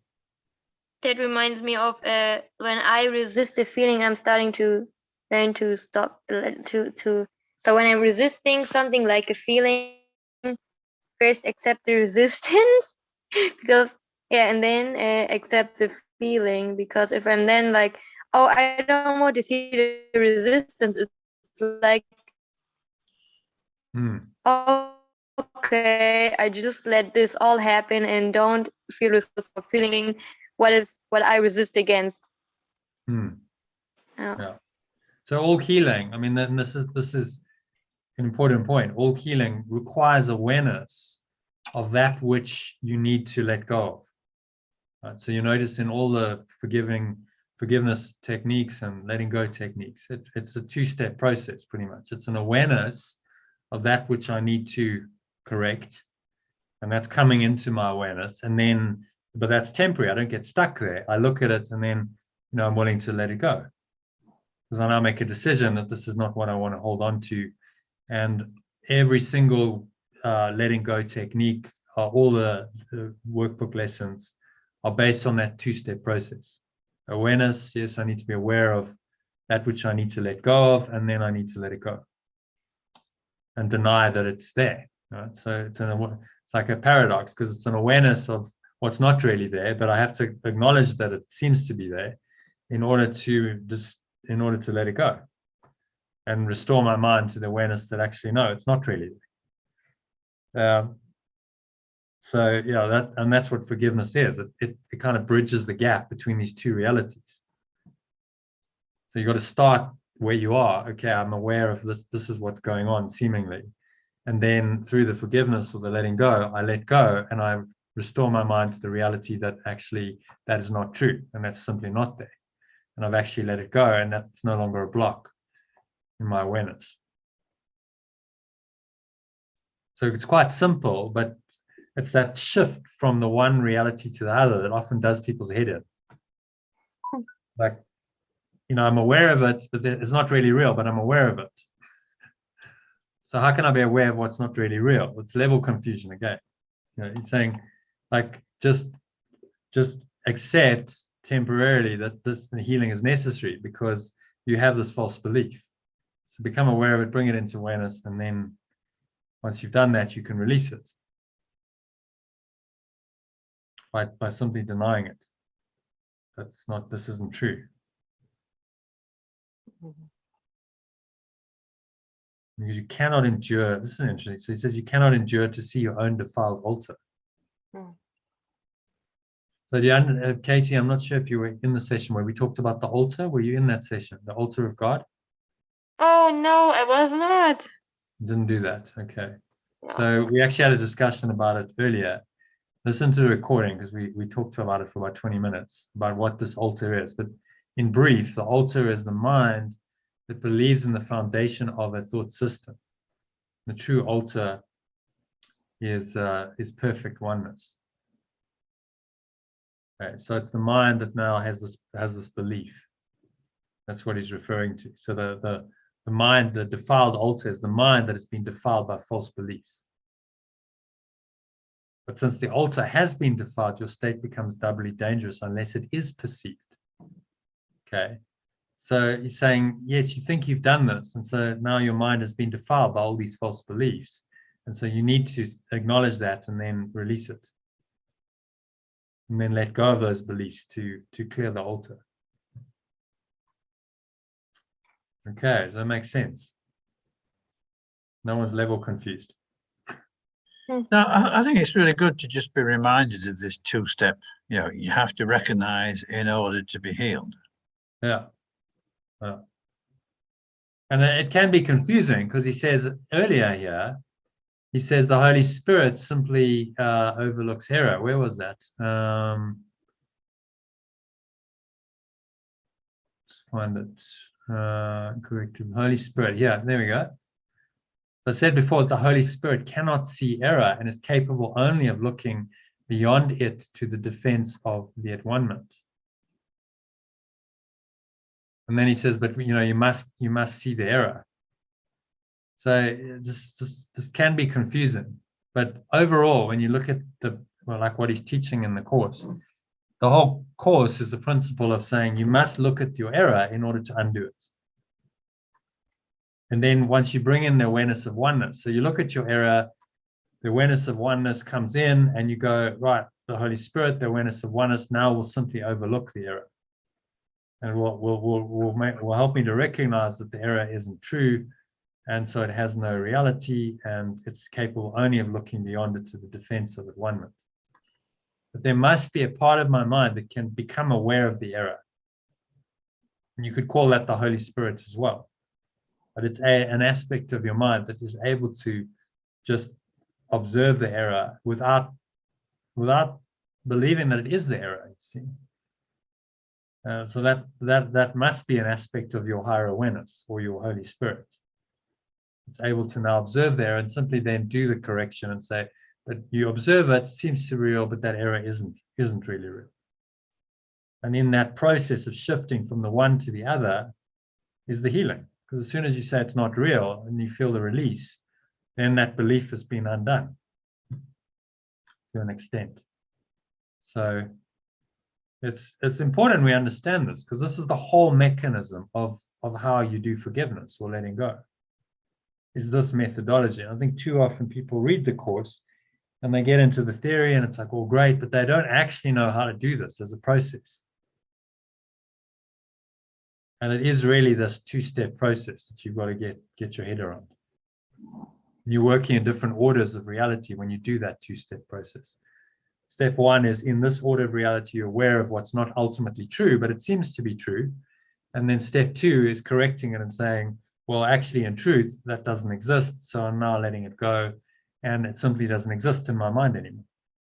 And there's that movement from the one order of reality to the other in the process of forgiveness or letting go, which is why as he says, forgiveness is the bridge that takes you from this world to another world. Okay, makes sense? Any questions on that? That's good. Yeah. So let's go into number 8 then. We'll try Kim again. Kim, are you with us or not? Yeah, we do. Yeah, we've done number 8. Have we? Oh, sorry. No. Since the altar has been defiled. Okay, so number 9. I think Kim has also gone AWOL, so we'll leave her. So Sue, I think it's your turn actually. I'll do it. Okay. Healing is an ability that developed after the separation, before which it was unnecessary. Like all aspects of the belief in space and time, it is temporary. However, as long as time persists, healing is needed as a means of protection. This is because healing rests on charity, and charity is a way of perceiving the perfection of another, even if you cannot perceive it in yourself. Most of the loftier concepts of which you are capable now are time dependent. Charity is really a weaker reflection of a much more powerful love encompassment that is far beyond any form of charity you can conceive of as yet. Charity is essential to right-mindedness in the limited sense in which it can now be attained. Okay, need to unpack that a bit. Okay, yeah. Bringing in this idea of charity, which could certainly enter our terms, I would say. Yeah, definitely. I doubt he means charity in the usual sense. We haven't got it down. No, we haven't got it. So just going to put it in somewhere. I'll just go at the end. I need to put this into alphabetical order, really, but charity. Okay. And then what is he saying about charity? Is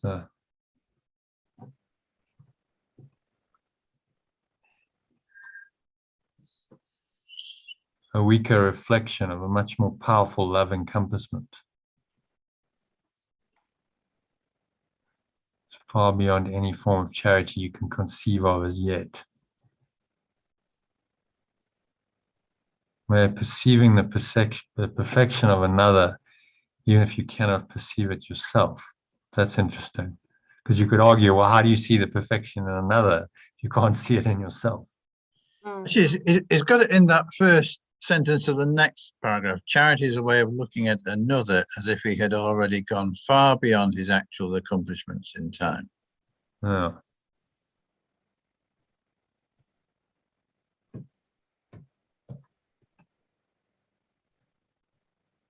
We can just paste that in.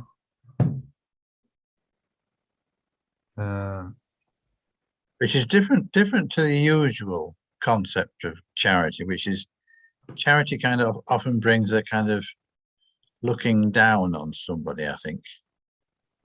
Yeah, so the poor you know, I'll give you a handout. That's what we normally think of as charity. Because you're somehow in a weaker state. And he's, yeah, as usual, of course, he's reinterpreting it to perceiving the perfection of another, even if you cannot perceive it in yourself. Well, you could argue, how do you perceive the perfection in another if you can't perceive it in yourself? It's impossible, but he's saying it's not. Well, it's a good point. Well, yeah. I don't know if you've managed to do it. Can you perceive the perfection in another when you, I don't know, yeah, maybe it's, I've had times where you look at someone and there's just like something that arises in you, like, I actually just see that person as perfect. You know, there's like a wholeness there. There's this, and that's kind of shining through. That's not really charity though, is it? Well, the way he's referring to it, you know, there's a way of perceiving the perfection of another, even if you cannot perceive it in yourself. Well, when you saw that perfection in the other person, you weren't offering charity. you were seeing perfection. But going further into the next paragraph, the charity that is accorded him is both an acknowledgement that he needs help and a recognition that he will accept it.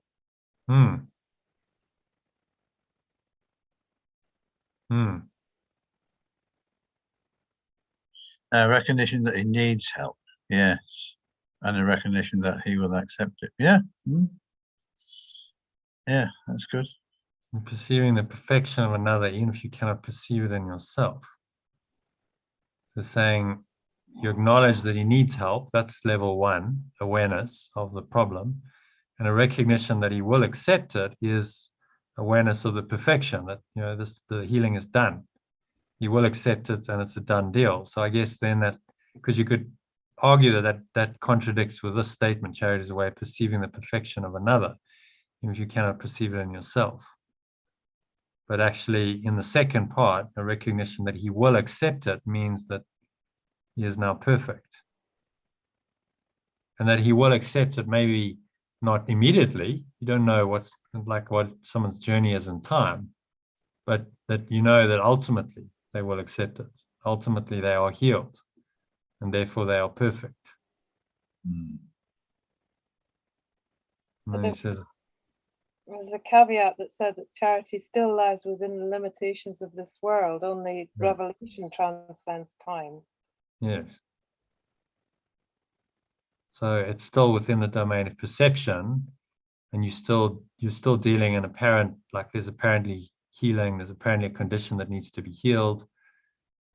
So it's not revelation, because that's beyond the need for healing. Does that make sense? Difference between revelation and miracles. That's why it's called a Course in Miracles, not a Course in Revelation.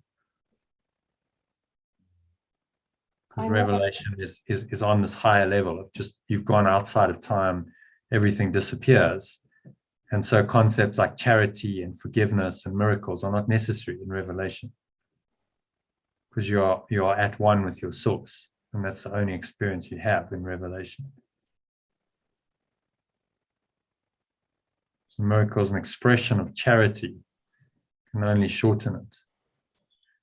Okay, so the correction, if you want to retranslate, the correction as an expression of this charity can only shorten it. Must be understood that, however, that whenever you offer a miracle to another, you are shortening the suffering of both of you. Yeah. Correct retroactively as well as progressively.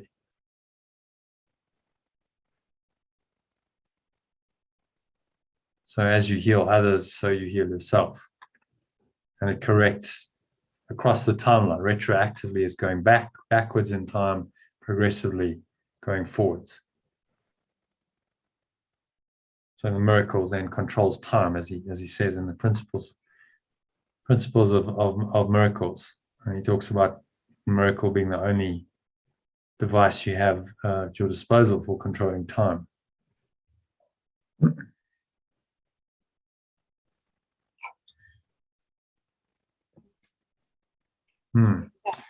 So any comments on the last paragraph? We've kind of read it. Sort of, yeah. I read a bit, Joanna read a bit.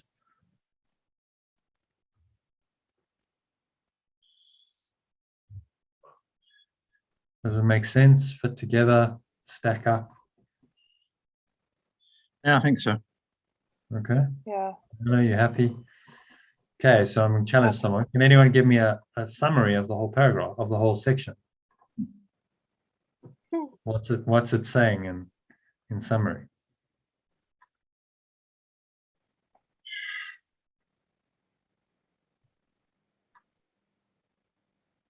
It's like the key takeaway. I'm talking about the function of the miracle worker. Okay, so what's the function of the miracle worker? To see the perfection of another, which must exist in me also in order to see it. Well, it starts, for me, this is the key standout line. The sole responsibility the miracle worker is to accept that one for himself. So that's the foundation. Can we accept it for ourselves? Then we can see it in Yeah. others. Yeah. And then he talks about, you know, there's some of the mechanisms of how the mind works in the body, and how we need to bring the awareness of correction into awareness, the need for correction into awareness in order to heal. I think that's kind of a key point as well. We must acknowledge the error first in order to undo it. And if you notice in the 10-step process, it starts with that. It starts with an acknowledgement of the error. Yeah. Acknowledging the negative thoughts and emotions. That, okay, I have a problem here. I've got this negativity going on, and I'm willing to look at it, become aware of it, and then through this process, release it. Yeah. Otherwise, where do you start? Yeah. If you can't look at the error, then the error remains. And so too often what we do is we repress or we suppress the error. We go, no, the error's not there. No, don't even, and we're not willing to look at it.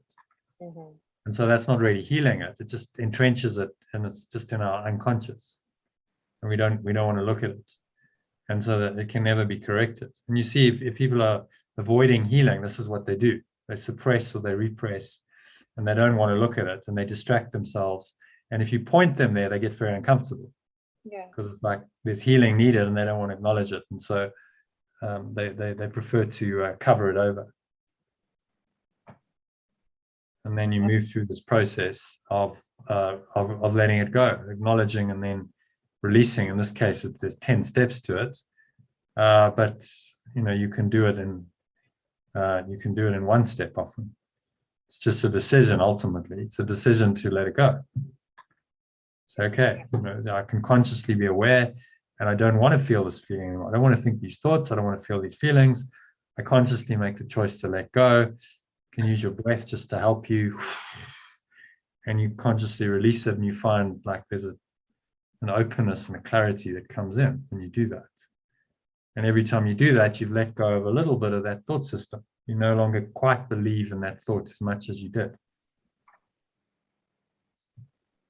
And that's how this process of correction unfolds in time. It can seem to be quite slow and tedious, but you know, just experience by experience, thought by thought, emotion by emotion, we can do this to clear our minds ultimately of all the ego. Yeah. Okay, so I think that it's a reasonable summary. It's quite, I mean, there's a lot in this paragraph, so in this section, it's not that easy to summarize in a minute, but those are the key takeaways for me. Right. Anyone else got anything to share? I was wondering how Katie got on with her interview this morning. Yeah, please tell us, Katie. And she submitted her thesis yesterday, so it's all done and dusted. Yeah. Well done, Katie. Yeah. What? Oh, oh, John, you were asking, John, how my interview was? Yes. Yeah, I was clever. I saw that there's this drawing from a young girl. She drew it when she was 8 years old, of how Jesus appeared to her, and that picture also appeared to Laura Renard, so the wife of Gary Renard. And I printed that out some weeks ago, yeah, maybe last week. And today I was like, okay, I put it. The interview was via kind of via Microsoft Team. This is a software like Zoom. That was so virtual. virtual, yes. So I was putting behind my phone, the picture of Jesus. So when I was looking, the camera that was behind, that was Jesus. That helped me. So that helped you stay calm. Yeah, it helped me. Yeah. Really Not all the time, but most of the time. And I felt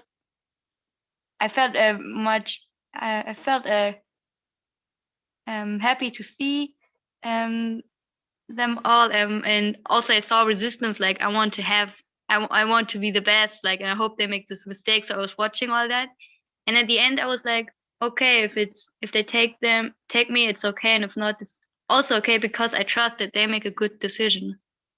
Ah, Okay. okay. So that was an interview to be accepted into a program or something. Is that what it's for? Yeah, I want to be an occupational therapist, Okay. and then So they have to accept you into becoming an occupational therapist. yeah. Okay. Did it have anything to do with your thesis, or does it not connect it at all? No, it's not connected. I Okay. mean, no, it has nothing to do with my study, with Right. my master. Okay. Okay. Yeah. Well. Yeah. Okay. Well done. Well done, Katie. God's will be Thank done. you, Dawn. You're meant to be an occupational therapist. You will be. And if you're not, then you won't, I guess. And it's all good. Yeah. And just to answer your question, Katie, quickly, because you asked about on the group, I'm looking for short texts that deal with the following when I go into the frequency of love. Feel breath and lightness. When I go into fear, I feel heavy. Are there any short spiritual texts that deal with it? Glad to read from you. So what do you think the answer to that is? A Course in Miracles. Yeah, exactly. Oh, it has That's over 500 pages. Yeah, but he gives you these short texts because look at the idea. The idea is these thoughts do not mean anything. They're like the things I see in this room. It's very short and sweet and to the point. It's a short idea to help you to undo the fear. So although there's a lot in the course, and we can read and read. We've just read 10 paragraphs and it's detailed and language.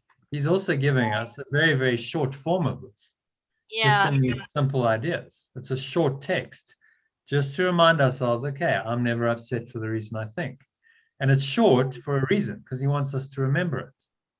Otherwise, we won't remember it. So that's the answer. A short text to help you to deal with your fear is use the lesson for the day. Just use the key idea and apply it. I have nothing to say against it. Okay. Not to say that there are not other ones. There are.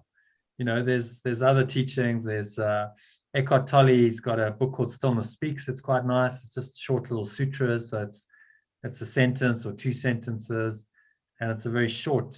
And in the Vedanta, they have these sutras. It's a sutra format where it's very short and to the point. Dao De Jing's another one. Just short little. You could take a couple of passages from that and use that. So there are many forms of it.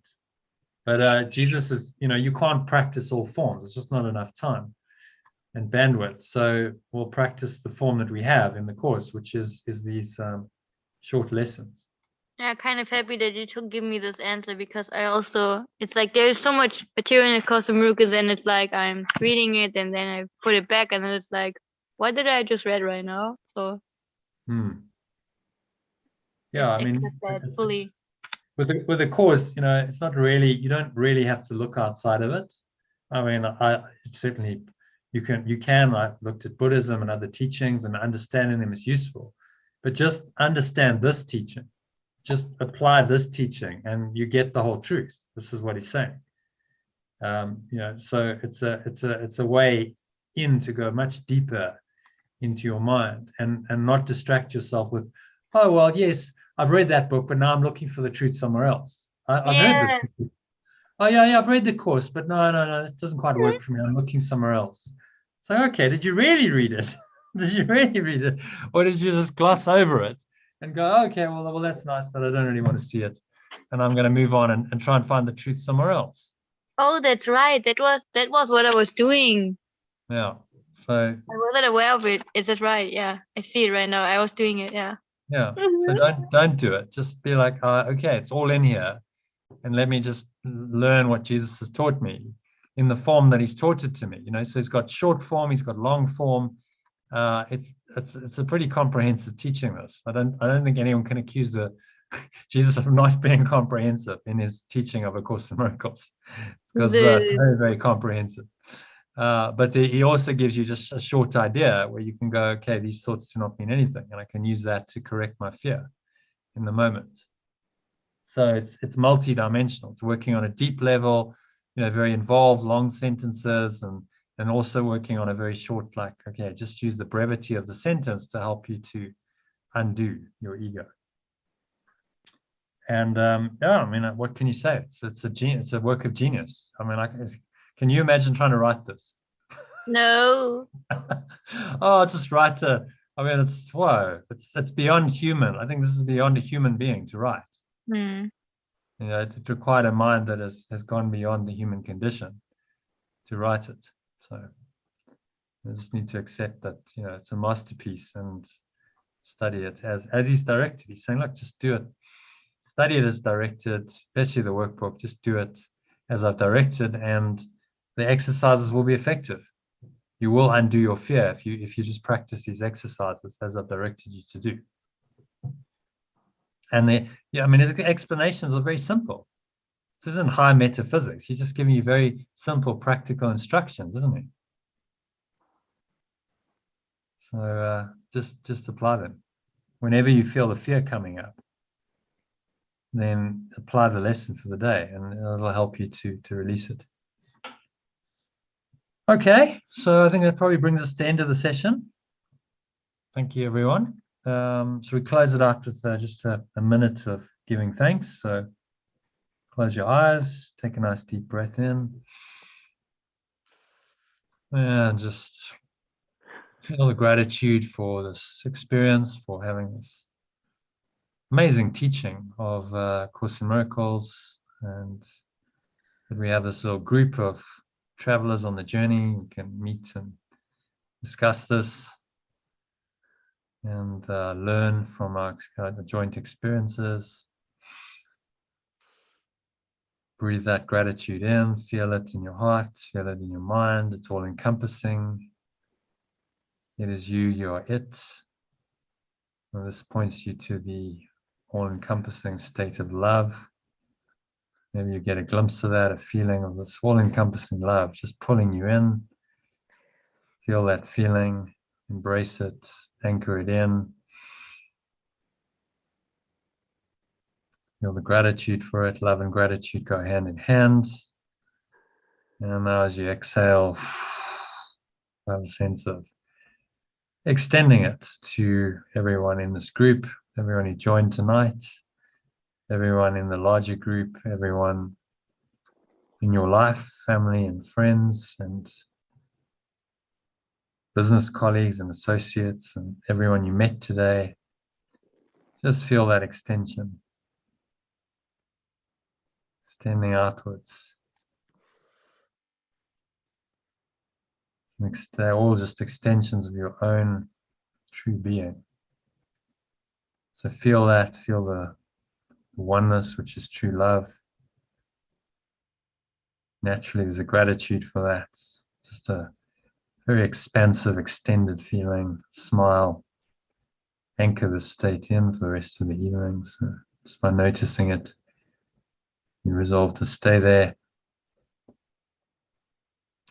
And when you're ready, you open your eyes and continue on with your evening, wherever that should lead you, in a state of love and gratitude. Thank you, everyone, and namaste. So I'll see you on Sunday afternoon. There's no live session tomorrow.